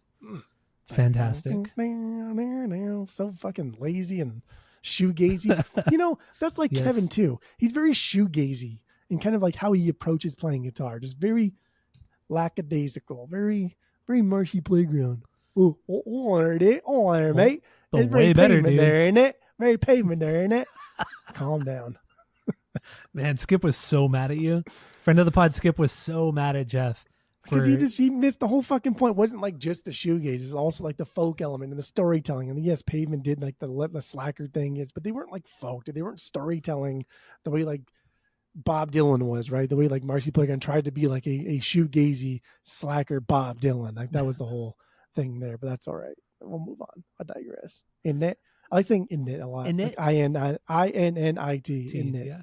Innit? I don't know what that Hello, means. bruv. I just Innit, bruv? I only say brev because I watched like the Football Factory or something, or like Green Street Hooligans, and they call each other brev. Like, oh, that's funny. You say brev or bruv with a U? I think it's brev. I think it's both. It's both. I think it's both. I think I say brev, but it might be brev. Yeah, I don't know. I don't know what it means. I think it means like dude, right? Like, yeah, like dude. Like, we're talking about brev. What are you talking about, man? Yeah. We're talking about Willis. Yeah, same thing. So I want you. We got on this one. I mean, lyrically, yeah, we talked about. We got anything else on this one?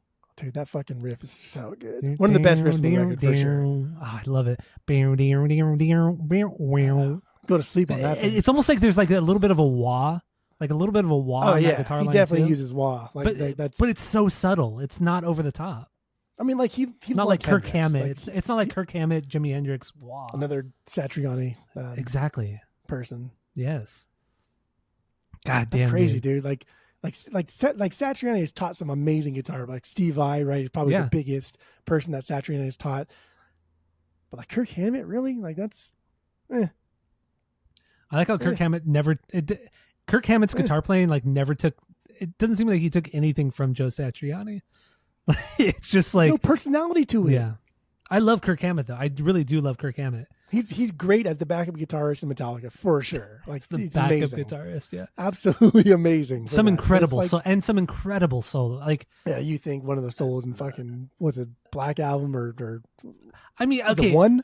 No, is it one? You think? No, so Enter Sandman, the song itself, I think it's so overplayed and it's very very cheesy. But I think arguably as a guitar solo for that song, that's one of the greatest guitar solos ever written. That's what it is. I really dumb thing you said. I don't even think it's that great of a song. I really, really don't. But the solo for that song, I still think is one of the greatest solos ever written. So now I have to go open our fucking Google Doc and I have to go into our dumb shit Tyler says and I have to find all the list of dumbass things you said and then add that to it to saying that. But also, okay, the Master of Puppets solo is amazing. The solo in Shortest Straw, fucking amazing solo. But you think his best solo is from Enter Sandman? I think objectively, I think from a songwriting perspective, I think his two best solos are Enter Sandman and Master Puppets, hands down. I think some of his most unique ones are Shortest Straw one, absolutely. But like as a one liner, Kirk's solo in Sandman is one of the goats. I think he's good. Yes, that's what you're saying. Yes, it's perfect for that song, absolutely. Well, perfect for that song. Are you saying it's perfect for that song, or are you saying yes, it's one of the greatest guitar solos of all time? No. I said for that song, it's perfect. Okay, I think that's not what you said earlier. I think it's his best solo because it's the best for that song. That's not what you said earlier. Earlier you said it's one of the greatest solos of all time, but that's okay. I meant for him. I didn't mean in general. I meant for him. Okay, so I'm going to delete that because of course not of all time. If you think it's one of the greatest solos of all time, that's stupid. No. Okay, all right. I deleted that from the dumb shit. That's just silly. Well, of course you not. said it, but that's all right. Well, that's not what we've been. But you should have picked up on it. Clearly, you don't listen. That's fine. I think you said this before too. Oh, never did. But anyway, back to I Want You. I'm good with this one. What's your 5B? Opener, baby. Losing a whole year. Losing a whole year. We both did a really good job singing that. So that's my it's my 9B. That's my 14B. Well, that's wrong, dude. 9B. So what we got on this one? See, like now we're getting into the like for me, I think like 5 to 10 is where things like it was hard. It was fucking hard. Yeah. They are super interchangeable. My 5 could have been my 10, and my 10 could have been my 5. Like there's really no structure here. I should have just said a B instead of my 5B. My 11, I think, but it's fun. It's fun to kind of argue and discuss it anyway. My 11 deservedly needs to be there, and then 12, 13, 14, those can be interchangeable too. But I think those are the ones that if they were not there, I'd be okay with. But I like them anyway. But 5 to 10, interchangeable, don't care. So losing a whole year. First of all, the swell into this is fucking fantastic. Yeah. Kevin's little hammers on that like intro riffage, it builds such a nice like dainty kind of calm, safe riff, right? and they were like, okay, cool. Like I see what this album is maybe going to be. It's going to be just like a adult contemporary soft rock record. And then like Steven just starts yelling, like, "What? Dude, why?" Starting with the chorus, and that's the chorus. Are you yelling? Yeah, open up with the chorus. Why are you yelling? Why? It's fucking amazing, and this is really nice. Like Nirvana did like the quiet to loud thing really well, right? And that's kind of what. And like these guys aren't shy of taking stuff from what they like, and they took from James, they took from Nirvana, they took a lot of things from other artists that they like to do, and made it made a very vanilla record. But like, fuck, man, opening up with the most vanilla of songs, but like maxing out to as much as you possibly could. That's what this record is, and that's what this song is, and that's why it's so perfect as an opener. I agree, and he does kind of the rapping thing too in the verses. So I don't even want to call it rapping, but that's like kind of the best way to describe it. And especially knowing that prior to Third Eye Blind, he was like in a rap group. Like it was him and I didn't even try. I didn't even look up to see if I could find the songs or song. But yeah, apparently he was in like some like hip rap group or whatever where I don't know the true extent of it, but he was just bored. He was poor and he just wanted to play music. That's what it seemed like. Yeah, it really does. It really does. And you know what I didn't know until this week was that he was originally a drummer. Like he started out playing the drums in high school and then playing in bands as the drummer. But it wasn't until they didn't have a singer and he just kind of started singing and he moved to being like the front man. And honestly, I've never heard his drumming, but I mean, I like how much in the interviews that I've seen, he speaks very highly of Brad and saying like this, like, especially Semi Charmed. He, like in the Rick Beato interview, he said Semi Charmed would not have been what it was had it not been Brad's drumming. Like his bounciness and how excited he was on the recording of that, it wouldn't have been anything without his drumming. And I like how how much emphasis he puts on the drums, which is great. It's tough. It's tough because in that interview, how little he mentioned Kevin. who basically is like 50% Third Eye Blind. Yes. And then how he didn't mention like Aaron at all. And when he started talking about Brad's drumming, I was like, maybe like there is something more. Something like today, when I listened to it again, I was like, like he's a good drummer. He's not a great drummer, but he's a good drummer. And like, it's hard to find a good drummer who can just like, dude, chill the fuck out. Let me, like, I'm going to hire you to play drums to me, essentially. Yeah. And so then I thought like maybe Steven isn't like praising Brad, but it's just because Brad's still in the fucking band. Yeah, and he doesn't want to talk about Kevin and Aaron, so therefore I have to talk about something. And instead of saying, "Oh yeah, Semi Charmed Life," the reason why that song was so great is because of Kevin and Aaron. Like, well, no, like you can't do that, and you can't just like jerk yourself off the entire time either. You got to talk about somebody else. So I think that's why he may have talked about Brad. Could have been. It could have been. But like Brad's a good drummer, and again, like no I think knock it's hard on him to find a good drummer. It's almost impossible to find a great drummer, but it's hard to find a good drummer. Consistently good drummer, yeah. Inevitably, like drummers, they're like Animal from the Muppets, right? Like that's what drummers are. Like inevitably, they're going to want to go crazy and do what they want to fucking do. That's just the stereotype drummers. That's what they fucking do. Yeah. It's hard to get a drummer that's like, dude, reel it in, bro, reel it in. But not only that, but a drummer that can play well, not only live but also in the studio. I mean, we've seen it time and time again over the decades, where a band will have a drummer, but the drummer can't cut it in the studio because they can't play to a click. They can't keep in time. So they bring in somebody like Josh Freese. We talk about Josh Freese all the time and how he's been brought into sessions many, many times where the drummer of said band doesn't even know that his drums are being retracked by Josh because he just can't cut it in the studio. So we see it time and time again. Yeah. But we have somebody like Brett Hargreaves, solid drummer, great parts, plays on every one of the records, has played on every record from the first one up until the new one. The only other consistent member outside of Steven. So that really it's telling that the guy can consistently play in the studio. Maybe there's like 4 tiers of drummers, right? There's like your God tiers, right? You're like your Keith Moons and your Bonhams and your Pearts, Ginger Bakers, yeah. And then like there's a next tier right below that where it's like guys that are really, really good, maybe not like reinventing the wheel, but like your Josh Freeses, the dudes that can just play anything and play it fucking well, and like they're musicians. And there's the one below that where it's kind of like this dude, right? Your Brad, Tommy, who's good. Like he's good. He's a fucking good drummer. And then there's everybody below that who's just like, dude, you're just like when you play live, the band is just trying to like go around your timing. Yes. Like that's about it. You know what I mean? And then everything else below that it. is just elementary.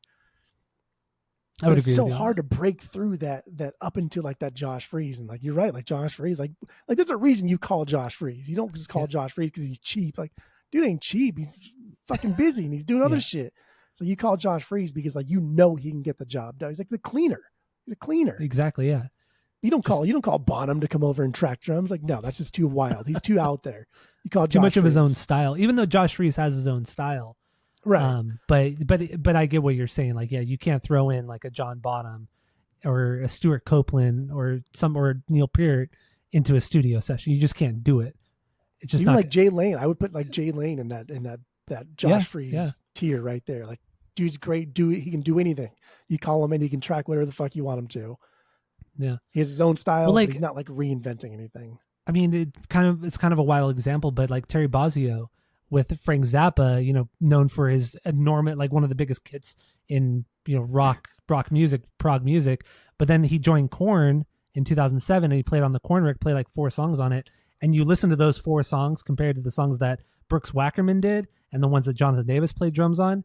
And it's night and day. It's like, yeah, Terry Bozzio is this amazing, phenomenal drummer, but you throw him into like a rock band, like a normal rock band, and it doesn't make sense. It doesn't make sense in the grand scheme of things. I can tell. I can tell when the gap is, right. Like if you can listen to a record and there's different drummers, and you can like, oh yeah, that's weird because that guy's way too good for this. Yeah. That's a Travis Barker of Enema, right? That type of thing. Yeah, like exactly. Exactly. Fucking crazy. So Brad definitely falls into that category of like, dude's is just a good fucking drummer. Excellent drummer. I just bit my tongue. But he's not A tier, he's not S tier. But he's good. Oh. I bit my tongue. Don't do that. Isn't that crazy? Really... Like you can still bite your tongue after fucking almost 40 years of talking, 37 years chewing. Old. Oh my God. Like, and it hurts so bad. It hurts so bad too when you do it. And like you want to be mad at somebody, right? Like you want to throw punches. You're like, motherfucker. Like you want someone to walk in the door just so you can use them as your punching bag, but you just it's all you do. Like you did it. But you can't even be mad at yourself because it's not like it's so annoying. Biting your tongue is so annoying. And it goes away fairly quickly too. It's just like maybe like 30 seconds of just intense pain. And then it tapers off dramatically from there. But it's just so bad. Yeah, no, it's. You know what's worse than biting your tongue is the hiccups. The hiccups is one of the worst things ever. Because it's like your body's like making fun of itself and like you're being disrespectful to yourself. And like, again, you'll try anything. Even Tammy will say, like, I've never seen you so mad as when you have the hiccups. Like, she gets scared when I get the hiccups because I get so mad. I punch things. I get so fucking mad when I get the hiccups. I yell. Do you have things you try? Yes. Like, oh yeah. To get rid of them? What do you do? I try to burp as much as I can. That helps a lot. I try to drink water upside down. Everybody makes fun of me about this, but there's a certain way of doing it, and it actually, for me, it helps. It's probably all psychological, but I don't care. It helps me. But those are the 2 things. I try to burp a lot, and I drink water upside down. I do one thing. Try this next time you do it. Okay, you ready for this? What? I do one thing. When you have the hiccups, like as you're hiccuping that last time, you can kind of feel it like slowly creep up. Yeah. As it's going on, start to hyperventilate, and let everything out, including that hiccup, and then breathe in deep.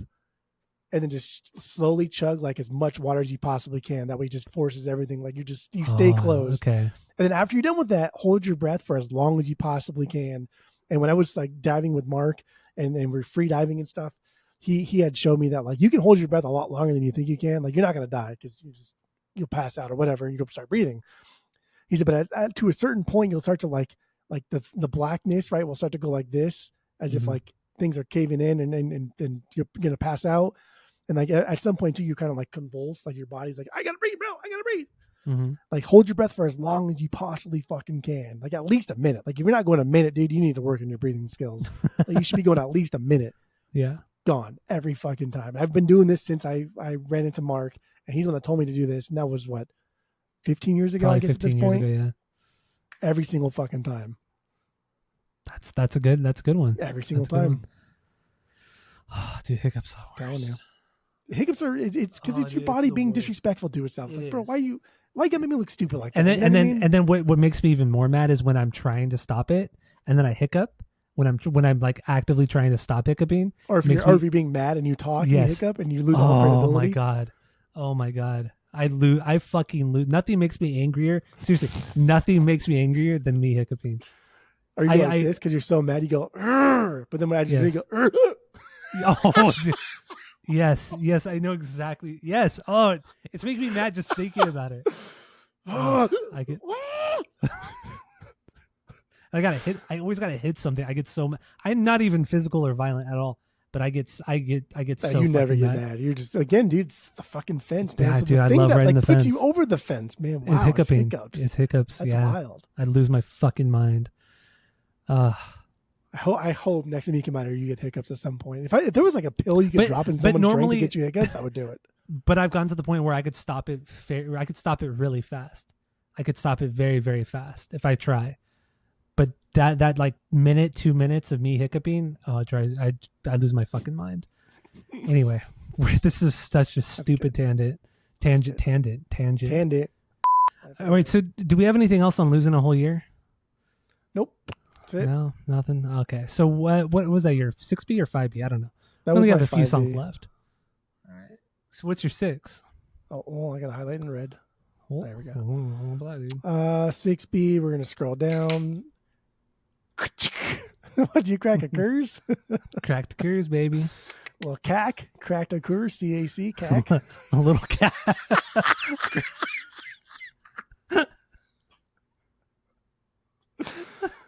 See, you're so fucking immature. You are immature that you laughed at that. That makes you immature. What a cack. So my 6B is Motorcycle Drive-By.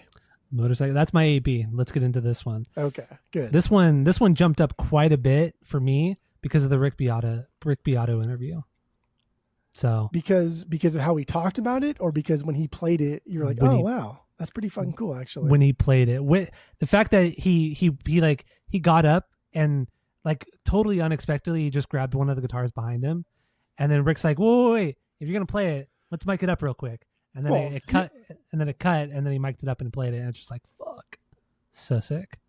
So it's wild because, for one, I like Rick Beato. I do. I like his interviews. I like what he does. It's just, who the fuck is Rick Beato? It's cool that he's doing this. It's just how he got there is whatever. Fuck it, don't care. But what was cool is when Stephen Jenkins like grabbed the guitar, Rick was like, "Whoa, bro, if you're gonna play, I'm gonna fucking mic up your vocals and the guitar." Yeah. And then Stephen like played along. He's okay, and mic, and like the cut, like smash cut right to like everything was mic'd up. Yeah, I was like, that's cool, man. That's cool that like Rick is it. You don't let it slide. Like nothing slides by Rick. Like Rick is there because he is a music lover first, but he's also like a musician and he knows a lot about music. But he's a music lover first, and he's fucking stoked to hear this guy play this song that he probably loves. And Motorcycle Drive-By has always been like a fan favorite. Like people love this song, and I've always liked this song. It's not a top 5 song for me. It never has been, never will be. But it's a solid 6. And I think like it should always be a 6. It's not going to break the top 5, but man, this is a fucking amazing song. Just like the bell curve on this song, right? The low, high, low of this song. Nowhere on this album that you get that extreme, and I think that's amazing. It's good.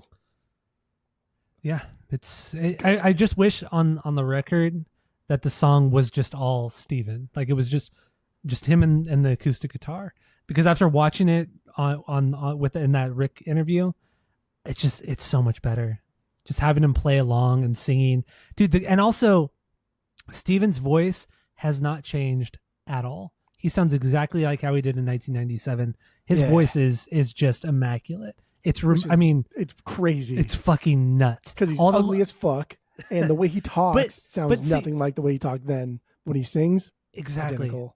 Wait, when I heard him talking in that interview, I'm like, I didn't know he talked like that. I didn't think so either, and I was very not to like make fun of the way he talks, but he has a kind of like a lisp, and he just like I just didn't think he talked like that. He has a very specific accent, and I didn't expect it at all. But then also, and even like earlier interviews like that I watched back in like the early 2000s, late 90s, he didn't speak that way either. Like he speaks very differently. And back in the 90s, he was a very good looking guy. He was like the Chris Carrabba of the 90s. He really was. He's not bad looking, but I mean, he's certainly aged. Now he's ugly. Yeah. He's ugly ass guy. He's ugly. Whatever. Either way, his voice is perfect. He still has all the little nuance in his voice and the way he sings. Like he just sounds fantastic. Just absolutely fantastic. He sounds fucking identical, dude. It's fucking wild. And he talks all stupid, like the way he talks and the things he says. Like, dude, you're annoying. And then he starts singing this. It's like, oh. I know. Oh. Just picks it up like nothing. Like, I mean, he has played this song probably 1,000 times. So it's like, it's nothing for him. But watching him play, it was so That was cool rad. too. Because like, again, like you said, he's a drummer, right? Like he started off as a drummer and he didn't want to sing. And he was kind of like thrown into the singing aspect. And it's crazy to think that like, because like nobody really wants to sing. When you start a band, like nobody wants to sing because everyone realizes like, dude, I suck at singing. I'm not going to be the singer. So why the fuck do I want to sing right now? So I get it. Yeah. But like to think that a guy like this almost was a drummer for his career, like that's just blasphemy. Whatever. So then he picks up the guitar and he's like, dude, I don't know how to play the fucking guitar. And he starts picking and you realize like, dude, there's no like structure to that picking. And he's doing the same picking he does on the album because he's done it so many times. But like he goes like, I don't know why the fuck I did this picking style. Like, I don't know where I was going with this. I was just picking this that way I can hit like the accent notes on the words that I wanted them to be hit on. So, okay, cool. That's someone that like doesn't know how to play the guitar, but will pick it up and play to the best of their own abilities. And it's just, that's cool, man. There's something innocent about that. There's something, like DIY about that kind of approach. Yeah. He's not stuck in a structure of like the technical part of musical theory or anything like that. And I fucking love that. It goes back to like a lot of bands' first records where they don't know what they're doing. So they just kind of throw everything at the wall and just, it turns out to be something like very unique to that particular band. Like a band like Thrice. Like you hear that first Thrice record and you're like, what the fuck is this? Like, is this thrash? Record. Yeah, it is their best record because it was just so all over the place. It was very honest. They had no real direction and it was exciting. It was very, very exciting. And you hear that on so many bands' first records, like it or not, it's just, that's what it is. And that's how I feel his whole approach to songwriting was back in the early and mid 90s. It was very much that. He didn't really know what he was doing exactly, but what he was doing just sounded fucking fantastic. There was something else he got into after that too that I was like, oh yeah, that's fucking cool. And I want to talk about it. I literally just forgot about it as you were talking. That's good. Useless. All right. So Motorcycle Drive-By, yeah. What else do you have on this? Man, it's just right. It's fucking right there. I don't know also there was a documentary that came out in 2022 with it was called Motorcycle Drive-By, 25-minute documentary. Didn't watch it because it used to be able to watch it for free on YouTube, but now you got to like rent it for $5 or some shit like that. I'm like, you know what? I'm not going to spend $5 to watch a documentary on this. It's just not worth it. So anybody listening, any big 3EB fans, sorry, whatever. Anybody Didn't watch it. I remember what I was going to say. It has to do with Lyric driving the song, but then I also want to talk about the documentary real quick. I don't watch it either because I agree. Like I'm just not going to spend $5 to watch a documentary about a band where there's so much written about it. And I pretty much I know what the documentary has in there. And honestly, it's probably going to avoid Kevin at all costs. Yeah, and that's stupid and fucking dumb, and I don't like that. The other thing was when Steven had said that the lyrics, the vocal melody drives these songs. If they have to go a couple extra bars, then they go a couple extra bars just to get out that last melody. And I thought like that was the shit. That's why we see the choruses early on in the record, right? We don't get like that full chorus, like Burning Man. We don't get the full Burning Man chorus the first time around because he's saving it for later on. And I like that. We don't need to follow these structures. We don't always have to be like the same time signature and the same key and 4 measures, and just like things can be a little bit different. And that was kind of like the driving force behind Motorcycle Drive-By too. But damn, dude, this song is this is probably the last, let me see, 6 verse 7. This is probably the last Beyond banger for me. Okay. Beyond, let me see. This is, I'd say my last Beyond banger. Yeah. I have 11 Beyond bangers. The last 3, they're great songs, but they're not. Yeah, they're certainly not Beyond bangers. But we'll get into that when we wrap up. I have 14 bangers. Yeah, same here. I have 14 bangers. But like this, I only have 6 Beyond bangers. Like Motorcycle Drive-By is my last song that I think is a Beyond banger. Oh, that's after this, everything's just a banger. Oh, okay, that's wrong. But you think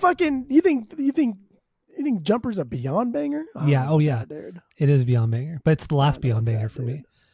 But anyway, Motorcycle Drive-By. I mean, we're on that one. Do we have anything else on it? Or what? No, that's it. It's just, okay. It's his fucking bitter pill song. It's sad boy breakup shit. It is, yeah. Just so in love with the girl, and she doesn't feel the same. Yeah, never been so alone. Oh, that's the wrong song, but that's right. It's a great song. All right, so what do we have left? Oh, actually, real quick, before we jump into any more songs, I want to talk about the music videos. First of all, the music videos are terrible. They're stupid. Like most 90s videos are. Yeah. I watched the Never Let You Go video too, and that one's just horrendous. I didn't watch that one. But it might have just been me thinking because, Steven, all the kind of like shady stuff he did to Kevin. When you watch those videos in the 90s, to me, it seemed like Kevin was cut out of a lot of parts. Like a lot of the shots were of Steven and Aaron. Most of the shots of the band were of Steven and Aaron, but it seemed like Kevin was cut out of a lot of stuff. Even the full band shots. Yes. Yeah, the band. Yeah. It would be like half of him, or he would be cut out completely. It would just be Brad, Aaron, and Steven. And it was so, to me, it felt like so glaringly obvious that he was cut out of it. And then after watching the videos, I read that when in the liner notes of the record, that Kevin was even cut out of the picture there. Like Kevin's come out and said, like, yeah, I was cut out, and then I fought to have my own picture on the liner notes of the record. Crazy. Yeah, it's fucking stupid. And then we didn't even talk about the fact that so when they got together, Kevin and Steven got together, it was known at that point that it was a 50-50 partnership. Yeah. They held songwriting credits equally. And then under Kevin's nose, Steven created an LLC, a corporation, where he held all rights to the band, artwork, songwriting, publishing, everything under Steven Jenkins LLC or whatever it was. At like the 11th hour that they were supposed to sign like a big contract. Exactly. Did it all under Kevin's nose. And it was a huge, huge thing. I mean, Kevin found out about it, was extremely hurt by it. And he just kind of stuck with the band because what is he going to do? Just completely abandon it, not tour? I mean, he could have done it, and it would have been no shade on him because he had every right to do so, but he stuck it out. Eat, right? Like you got to pay bills. Exactly. But damn, dude, so shady on Steven's part. And of course, all the lawsuits that came after the fact, but that were settled out of court, undisclosed. But yeah, dude, it's crazy how much Steven was trying to push Kevin out from the start, down to the fucking album. Down to the artwork. Stupid. It gets so stupid. Yes, I know. Like, dude, you are not great without him. Yeah, you're not great without him. You are great with him. You're not great without him. And your genre of music, like, it shouldn't even exist in 97. Like, you should not be this popular in 97. Yeah. It just shouldn't. And not only that, but dude, we're over 25 years on, and the fact that neither of them have spoken to each other, reconciled or even spoken to each other outside of a cease and desist or a lawsuit or something like that, it's crazy, dude. Like, this is like some Jello Biafra, Dead Kennedy style kind of shit. It really is. But spite, I don't know. It's at best. But I really think it's more on Steven because when you look at it, like, what was it, like 6-7 years ago? All of the guys from Third Eye Blind outside of Steven decided, oh, let's just do like a fun one-off show, playing the first record in its entirety just for fun. And it ended up being way bigger than they expected. They ended up having to like hire like a manager to play the show. Like, well, if people really want to see this, let's just do a quick little tour. And they did a quick little tour. Steven got all butthurt about it and got lawyers involved, and this, all this shit happened. But it's like clearly the common denominator, unfortunately, is Steven. And he's a dick. Yeah, I know. I don't want to say he's a dick because the songs are, I mean, he's so good at what he did on this record. He's so good at what he did. He's not good at what he does. He's good at what he did. And he's only good at what he did because he had his mark. He had his Tom there to pull that out of him, right? Like, that's why he was great, is because he had his counterpart there. And some say love, like true love, is your soul's recognition in its counterpart in another. Oh my God, do not quote.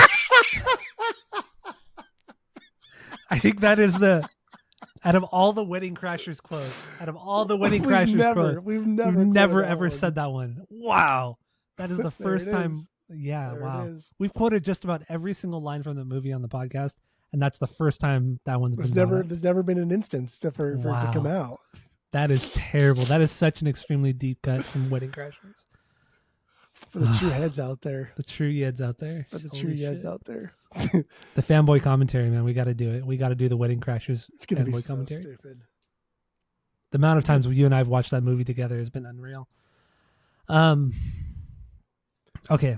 So should we just kind of run through the last of the songs and kind of wrap it up? Because what are we, an hour? I'd say an hour 35 right now. Yeah, we can run through the last songs because the first song that we'll run through is Jumper, and we have to talk about Jumper, obviously. Yeah. So what do you got on this one? Jumper's my 11B. That's my 11B as well. Yeah. That's a perfect 11B because honestly, the 3Bs after that are the ones that I said earlier. Like, you could take them out and I wouldn't be mad. I like listening to them. I love their melodies.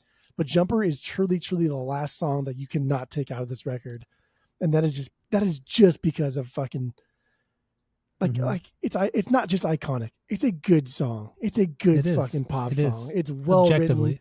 It is super catchy. It does a lot of things, but man, this song does not match anything on this record. Nothing about this song matches the aesthetic of this record, and it's just fucked in there, dude. It's like fucking in there. And really after Semi-Charmed Life? Come on, my guy. I know. I mean, I think this is the last of the Beyond bangers on the record, even though it is my 11B. But the song is, you think it's going to be this like acoustic, like all just acoustic thing. But then the way Brad comes in with just kind of subtly playing the drums, like the open drums with the ride cymbal and everything like that. And then also when he drops into some of the verses, it's just like the single kick drum hits the doom, doom, doom. Like everybody's just playing to the song perfectly. Some really, really great guitar leads as well. And something really, really weird happened to me this week with this song. Oh, like extreme, like just a really weird, odd coincidence that made me actually feel really, really strange. So I like it. Like it was, I like the uncomfortableness. I was actually very uncomfortable about a lot of parts of this whole experience, but it happened 2 days ago, and I went to Costco with Tammy, and on the way to Costco, we were listening to this record because I wanted to listen to it with her and like kind of throw ideas back and forth with her, which I do a lot of the time. So we're listening to this on the way to Costco. We go there, we do our shopping. As we're leaving, we're literally walking out of Costco, and I see this guy. He was like 15 feet away from me. Actually, wait. Yeah, so I see this guy like 15 feet away from me. I'm like, this guy looks so fucking familiar. I could not place it. He had a beard, and I'm like, who is this motherfucker? And then this other guy next to me, like, accidentally, like, kind of bumps my cart. Like, he accidentally bumps my cart. He's like, oh, I'm so sorry, man. I'm so sorry. And then the guy turns around and looks at me. This other guy turns around and looks at me, and I'm like, I know this guy. And we kind of looked at each other very briefly, and then he kept walking. And then as I'm walking, a minute passes by. I'm like, I know that guy from somewhere. And it was somebody I grew up with, this guy, John, who you know, John, for John Hudick. John H? Yeah, John Hudick. Yeah, I'll just say his for. Yeah, I just said it. I guess, okay. But I haven't talked to him, like properly talked to him in like 12, 13 years. It was him. It clicked. It fucking clicked. It was John. And I haven't talked to one of my best friends growing up. You hung out with him constantly. Constantly hung out with him. One of my greatest friends ever.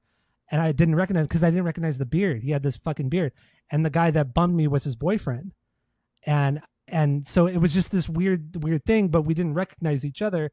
And then I swear to you, when we got back to my car, the song Jumper came on. And one of the first, like when John and I were very young, because John's 2 years younger than us, and Jumper was a song that him and I used to make fun of a lot because we had our own lyrics to this song, and it was one of those songs that him and I bonded over. And when I got into the car, Jumper came on, and it was just this weird fucking coincidence. Like, and it fucked me up for like a good hour. And I kept telling Tammy, like, that's a little fucking devastating. It was so, like, even Tammy will say, like, why don't you reach out to him? And I'm like, yeah, why did you fucking text him or call him or get out of your fucking car and go talk to him? I don't know. I just felt, I don't know. I just like the whole combination of it all, just kind of bumping into him, and then this song coming up when him and I had this connection with this song, because we would always listen to this song. Him and I would always listen to the song Jumper and make fun of the lyrics, because we'd always say, because we were young and dumb in the 90s, we were like, I wish you would step back from that lesbian. We would always say lesbian instead of that ledge, my friend, and that was always our joke. But we were like 10 and 8 years old, you know, a 10 and 8 year old. It was funny back then, but it was always something that him and I bonded, like, just would laugh about. But it was just this coincidence, a weird coincidence, big coincidence, some might say. That's not me. Again, dude. But I told Tammy, I said that because I said, was that John? And she's like, was it? And I said, I recognize the boyfriend because I've seen him on John's Instagram. And I showed her, and it's like, she's like, yeah, that was definitely them. That was 100%. So what was John doing? They were going into Costco as we were leaving Costco, and John's boyfriend, his cart bumped into my car. He's like, "Oh, I'm so sorry." His boyfriend said, "Oh, I'm so sorry. I didn't mean to bump into you guys." But I was so like fixated on John because I'm like, I know this guy. What was he doing though? Why were they not like right next to each other? Was he off to the side? He was kind of like walking ahead. John was kind of walking ahead of him, but it was just so, the interaction. It wasn't even it was not even really an interaction. But it's probably like 7 seconds of your life that if you that processed all of this information. If that, and I would just, for like Tammy will say, like, for like an hour, I could not stop thinking about it. I couldn't stop. Like, and I said, when the song came on, I stopped and I'm like, this is what happened. This is like between John and I. This song, this is kind of like. And you still haven't reached out to him. I didn't. I know, and it's too late now. It was like 2 days ago. It's never too late. It's never too late. I know. Like, literally, all you can do. And is now we're like talking about it right now. And now we're literally. Hey, dude, I have a podcast. We do records every fucking week. This week we are doing Third Eye Blind, and for whatever fucking reason, the universe put me and you together as we're talking about Jumper. It was one of the weirdest. That shit. It was one of the weirdest. It was so crazy to me. It sounds so insignificant to anybody listening to the podcast, but it was just so significant to me in that moment. We all have these fucking weird times. Dude, there are times when I'm drinking and it's like 2:00 in the morning. I'm listening to like Plastilina Mosh and I hear that Castiga May song come on. And like I'll text like Kevin or I'll text like Moda, like another friend that I went to Mexico with. And I'll just text him a screenshot of the Spotify song. I'll say, remember? ? You remember. And like that is it. And like that's all you need sometimes. You give him those texts like you wake up and like, come, dude, fucking, why would you not to fucking text this guy? I don't know why I did. Because him and I, like, we'll DM each other like a couple times a year, just like memes or like just shit like that. But I don't know. There was something about this whole incident that just like, I don't want to say it rattled me, but it just. Because this is like recognizing that the older we get, that faces just get lost in the crowd and we lose these connections. And it's okay. Sometimes it's okay just to be like, hey, dude, I remember you. Like, I don't want to have a relationship. I don't want to fucking call. Well, it's not even that. I want you to know that I remember you. And that is it. Right? Like, that's crazy, it. Man. Yeah, it was wild. That's all you need. That's all you need to do. And like you said, you said 7 seconds. Yeah, it all happened so quickly. But then my reaction to it for an hour or two later was just could not stop. Foundational memories you're tapping into. The fact that Jumper came on literally when we got it back into the car. You're being wild right now. You're being wild and you're being spiteful. You're being a spiteful bitch right now. And Tammy was so mad at me. She was like, I'm mad at you. when we were in the parking lot after I told her and I was talking to her about this, and she's like, why don't you reach out to him? Why don't you text him? Why don't you DM him? What was wrong with you? And then she was getting mad at me for not doing it. I'm mad at you too right now. Like, clearly, like everybody's fucking mad at you. Just like again, So John, who probably will never listen to this episode, I'm sorry I didn't reach out to you 2 days ago. Foundational memory. I'm sorry I didn't reach out to you 2 days ago. These are core memories you're tapping into, right? Like you watch a movie where they're like, well, like Inside Out, like that Disney movie. We need to get into the core memories. These are core memories. This one kind of is. Like these are striking like serious chords, and you're just gonna ignore them. I know. I did not think we would go on about this story for so long. Or it's an important story. Anecdote. It's an important story. To me, it was just very bizarre. Anyway, Jumper. Let's move on. Where are we at? So let's get into. You're good. You're good at like going through the. Yeah, let's run. Let's run through these. Jumper. We're good with. I'm gonna highlight that in red. That means we're done. Red is dead. So we only have 1, 2, 3, 4, 5 songs. It's real quick here. Yeah. All right. One bite. Everybody knows the rules. Thanks a lot. That's my 10B. It's my 7B. I'm obsessed with saying that one bite. Everybody knows the rules thing now. I love it too. Yeah. All I fucking say now. Do you follow from Punk News? John Gentili? No, not John. Ricky Frankel. Frankel. He like does Ricky it. Frankel, though. He has. I follow him on Instagram, and he does like a drink a day, like an energy drink or a soda, and he does one sip. Everybody knows the rules. And he just takes a picture of it, and then he puts one sip. Everybody knows the rules, and then he puts his rating on it. But he does it like every day. That's good. I like that. I like Ricky. He was him and John Gentili were the only reasons and Tom why, Trauma. Right? Yeah. So Ricky Frankel and John Gentili were the only 2 reasons why I listened to Punk News podcast. But yeah, thanks a lot. That was my 10B. I love the guitar part on here. That's one of my favorite parts on the record too, like guitar wise. The first riff from this album that I learned, actually, like that guitar riff that he does.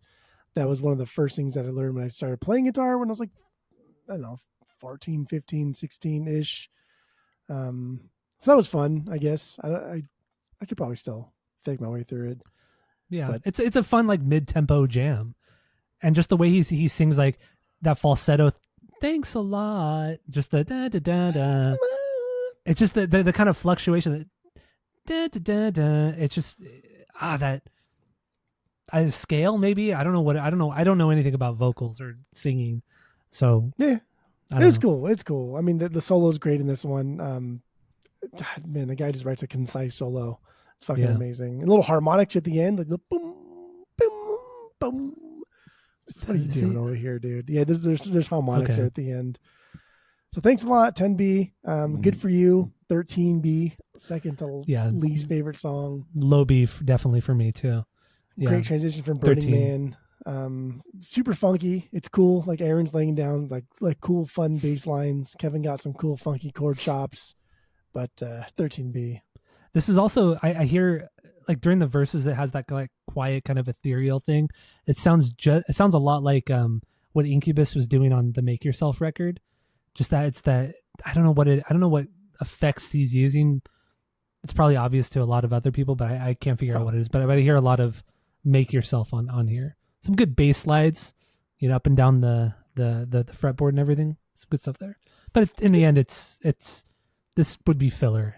It's really good filler. And then it's kind of fun because this is one of the few times we hear Steven, I don't want to say half-ass it, but it sounds like half-ass in the chorus because he's kind of like, oh, everyone just be there for the things that we're going through. Is it good for you? Right? Very monotone. It is. Very monotone. So very good. Demure. Very demure. Dude, why are you doing the demure thing? This is like this stupid meme that's happening right now. Like, is so Kaylee doing it a lot right now? Is that why? No. Actually, I didn't even know what the fuck it was until I watched. Cause I watched all the local record stores videos they post, and Grace Records posted a video where some girl was like very demure. I was like, why the fuck does she keep saying demure? First of all, what the fuck does that even mean? And I looked it up and was like, oh yeah. And then when I looked it up, naturally, like my phone now shows me Instagram videos that are very demure. And then sometimes it's really funny, but then it was just that first video. I didn't know what it was. And I was like, what the fuck? I thought it was funny. Very demure. It's such a dumb meme. But it's very teenager thing. And now that you have teenagers, I figured it'd be either Nick or Kaylee that would bring it up. Very demure. Moving on. London, we just got a couple here. London. This is my 12B. 7 or 6B for me. Yeah, 12. This is 6B. This is my 6B. Yeah. Wow. It's so much fun to sing. There's so much fuzz on the guitar. It's like is it fun to sing because you just like shouting, "Don't want to go London, don't want to go London." It's so much fun to sing. So you want like a little punk rock song here. It's a fun little punk jaunt. Yeah, it's fine. It's fine. It's good. It's fun. It's certainly fun. All right. The background, that's my AB. The background, lower B, just slow jam. Yeah, killer intro though. Like I love Those how this one hammer-ons? swells into. Yeah, dude. So good. But then we don't get an aggressive drop, right? It's nice just to have like a full sounding, I don't know, like ball drop. Like we don't, like you don't need an aggressive drop. Like it doesn't need to like punch into like something that's punk rock. It's nice to have a full sound type of thing. Like ready, orchestra, come in, go. Like that's nice. This is also, I mean, outside of the pull-offs and hammer-ons that he does, which he doesn't do very often on this record, or even the second record on Blue. But so there's all that, but there's also a lot of bluesy stuff here. A lot of bluesy little guitar playing and riffs. Yeah, it's probably one of the most bluesy songs on the whole record.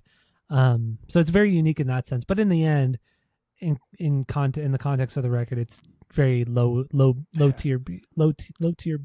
It's just the way like they come in after like, cause you're coming swimming into view, and then doom, right? Joom. Like that's just Joom. Like, Jeum, Joom. That's so annoying. Joom. And then 14, my final banger, my 14B is God of Wine, the closer, the last song. I mean, it's a good song, but it doesn't. Motorcycle Drive-By would have been the perfect closer. Correct. You don't need God of Wine. It's fine. You don't need God of Wine. It's a good song, great song. It's a banger. I love this song. Should have been a B-side. There's some Angels in the Airwaves kind of notes going on here that I kind of got some of that going there. But yeah, you don't need it here. Not necessary. Yeah. Not necessary. All right. So let's give our final thoughts on Third Eye Blind's Third Eye Blind. Rate the record based off of our world famous 3-point rating system, where 3 is a perfect album, 2 is a good album you're going to continue to listen to, 1 is a bad album but give it a shot, and 0 is the worst thing you've ever heard. So what do you got, Jeff? Go. Joom. This is I actually got this CD too when it came out. My mom was already a part of Columbia House CD club. Love Columbia House. Dude, come on, bro. Like you fucking, as long as you paid and like wrote down what you wanted, like Columbia House was the shit, right? It was like $50 a year, whatever the fuck it was, and you got 10 CDs a year for like a penny. But as long as you realize that you need Joom, you realize you need to so annoying. Tell them what records you want. Otherwise, they would send you just fucking Kenny G bullshit. As long as you're on top of it, it was a great subscription. But yeah, this was one that my mom got early on. And I've liked it ever since. I have nothing but good memories associated with this record, not just like familial things, right? Like my mom listening to it and just, like when you're young and like it's a Friday night and like your mom's not out or your parents aren't out, and like everyone's at home, maybe doing their own thing, but like that like family kind of setting where everyone's there in the same room on a Friday night, doing their own thing, hanging out together. Like that's a core memory too. We're talking about core memories too. Yeah, tapping into that thing. Hot topic buzzword. It's a very, very big buzzword. Certainly is. But like it definitely makes sense here in this I don't know what we're talking about. Yeah. In this context, yes. But then like branching off from that and like as you mature, your taste mature with you. And this one went from like, oh, I fucking love Jumper as a 10-year-old, because like as a 10-year-old I did love Jumper. It was a fucking amazing song. It's easy to get into. It's catchy. It's fun. And it's easy to play on the guitar. And so nobody can play the guitar. So as you get older, we got to do Skrillex too. We've never done Skrillex. That's for after Pod Talk. Never. Okay. Sorry. As you get older, you start to pick out different things from records that you love, but you still love them. Mm-hmm. And I guess the more time that passes between 10-year-old me and now fucking 40, almost 40-year-old us, maybe 37. Okay, calm down, relax. We're 37. 40. We're 37. Almost 40 sounds cool. We're almost 40, but we're 30. We're 37. Almost 40 me. I'm pulling out different things from this record. I'm pulling out different notes. I'm pulling out different tones, different concepts, different feelings. But overall, it's still the same fucking top 40 90s Madonna, fucking Taylor Swift of this era. Like that's just what this shit is, dude. It's the 90s Lizzo. It's the 90s Taylor Swift. It's the 90s top 40 kind of shit, right? Like there's nothing crazy about this. There isn't, but it just happens to be really, really fucking good. Yes, and that's a feat in of itself. We talk about Pitbull and how great Pitbull is. We talked about that. We talk about Flo Rida. We talk about all these guys that can crank out crank out tunes that are like, Oh, dude, that's so a fucking good. Black Eyed Peas, dude, they're kind of top 40 too. Yeah. But like none of these guys ever had a record that was this deep, this complex, this perfect. True. They had singles. But they didn't have like full records of just banger, banger, banger, banger. And nobody would fault Third Eye Blind if this record came out and it was Jumper and Semi-Charmed Life, and those were the only two fucking bangers. If the rest of this record was just like, that was okay. If the rest of this record was like Harvey Danger, or I guess some of the pod peoples, if the rest of this record was Everclear and Marcy Playground, like nobody would fault them because those two songs would still be great. But like, no, dude, this record is chock full of bangers, and every fucking song is a banger. Like that's something, man. That's something. This record is perfect. It is perfect through and through. Not for anything else, and just make a good record. Like you don't gotta fucking try and reinvent the wheel. Just make a good record, dude. And that's what you did. Mm-hmm. And you never did it again. You never even came close. No, because that's what Blue was. Blue was like Blue started very so strong. A very small collection of banger songs, and it was like, that record kind of sucks. But because those songs were so strong, we still talk about Blue. We still talk about Third Eye Blind. Third Eye Blind has a career. Honestly, Third Eye Blind has a career because of Blue. That's true. Wait, because of Blue? Because of Blue. Because it's easy to peter off after your first. If you make one record that's great, I see what you mean. And you suck after that, then you're done. But because Blue had a couple great hits, they made a career out of that. Yeah, okay, you're right. Okay, we can still go forward. We can still make money. Because it's hard to make money just off of one record, but it's easy to make a little bit of money off a lot of records. Also, Stephen Jenkins said recently that that the crowds that they're bringing are way bigger than they were 10, 15 years ago. Yeah, because we're dying. We're dying for 90s right now. That's true. Yeah. The nostalgia is hitting so hard. Yeah. Our age group, our almost 40 age group, we have disposable income, and we're trying to get at that nostalgic factor, right? We want to get back into the concert scene. We want to see the Summer Gods tour where it's Yellow Card and fucking touring with Third Eye Blind, which is so weird. Fucking weird. That's just showing he's burned so many bridges. You know what I mean? Have you seen any of those interviews or any of those like puff pieces, or what do you call them? Like those promo spots where it's Stephen Jenkins and Ryan Key sitting next to each other? No, I haven't. Is it awkward? It's so weird. Oh, it's so fucking weird. Because Ryan's talking about like, yeah, dude, like the reason I got into music is watching bands like you, dude. I love fucking your first record. And Steven's like, yeah.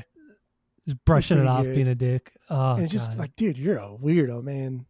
Ugh. Annoying. Yeah. All right. My final thoughts on this one. Damn, that was a long record wrap up, but kind of went a bunch of different ways. It's fine. So I'm not gonna go too far into the repeating myself, but not that you did it, but I'm not gonna do it myself. Great record. It's just what did you rate the record? You didn't rate it, but based off of our world famous 3-point rating system where 3 is a perfect album, 2 is a good album you're going to continue to listen to, 1 is a bad album but give it a shot, and 0 is the worst thing you've ever heard. What'd you give it? This is fun because the rating system that we have in place is foolproof, right? It is 100% fucking gospel. Like our rating system makes more sense than the Bible, than the Quran, than anything else. Yes, Torah, everything. So when we rate something a 3, like sometimes even if I don't love every track on a record, I'll still rate it a 3 because of what it did for the scene, for music, for me, whatever it is, right? That's fine. This is one of those records that it didn't do anything for anybody other than just be a really fucking good record. Mm-hmm. And this is a perfect 3 because that's what really like the rating system is kind of in place for. Is just every song on this is a banger. Every song on this I love. And yes, we talked about you can take a couple songs off and I wouldn't be mad, but I probably would miss them. I would probably like, man, remember God of Wine? That was a pretty fucking good song. It's like, this is a good, perfect, like poster child for a 3. Every song on this, it's good. It's perfect. Yeah. All right. That's it. My my final thoughts. This is truly, it didn't define any generation. It didn't define any musical genre, but they just did everything so fucking well. And to me personally, you know, there's so much nostalgia being a kid as a 10-year-old up through now, literally. Like, I even have nostalgia from this week. I have nostalgia just from this week, just listening to this record. Your fucking core memory tapped that you had. Yes, at like Costco. it just dude, and isn't that so like it's so adult too? Saying I had this thing happen at Costco today or at Costco this week. It's like, dude, how mundane and vanilla and boring is fucking life? Where I'm bringing up an incident at Costco. Jesus Christ. Why I feel like you're terrified of just getting old and being I'm not terrified. No, not at all. I'm not terrified of it at all. It's just like the whole like the we are almost 40. We are, like yeah. That, you want to brush that off, and like tapping into a core memory where you don't even want to like acknowledge to somebody like, hey dude, I just want to acknowledge that you were a big part of my life. I don't fucking ever want to talk to you again. That's no, fine. it's not even that. It's not even that at all. Are you just afraid of getting old? I guess I'm just afraid of talking to people I haven't talked to in a long time. That's all it is. If you're lucky, you get old and die. Like yeah, if you're fucking lucky, you know what I'm saying? I get it. But anyway, yeah, the Third Eye Blind. This is musically, it's so fun. It's so exciting. Melodically, it's just one of the catchiest records of all time. All time. It really is. I don't give a fuck, song. man. Every song has its own identity, which a lot of bands and albums can't say that. You know, just every song has its own identity. You could pull it out, throw it on a playlist, you know, anything like that. You know, it's a perfectly crafted album, and just sound quality wise, production wise, everything sounds so amazing. It's a perfect sounding record, and it's a perfect album in general. I don't care. Perfect album all around, hands down. Not going to go more into it. Perfect record. But anyway, yeah, 3 out of 3. Perfect record for me. 3 out of 3 for you. So that's all I got for this episode. Do you have anything else? That's it. All right. Well, thank you all for listening. Go to Spotify, Apple Podcasts. Share all the posts. If you're watching on YouTube, smash that subscribe button. We're done with 90 season. We are transitioning into a brand new season. But, you know, stay tuned. Stay tuned for that. So that's it. That's all. Keep up.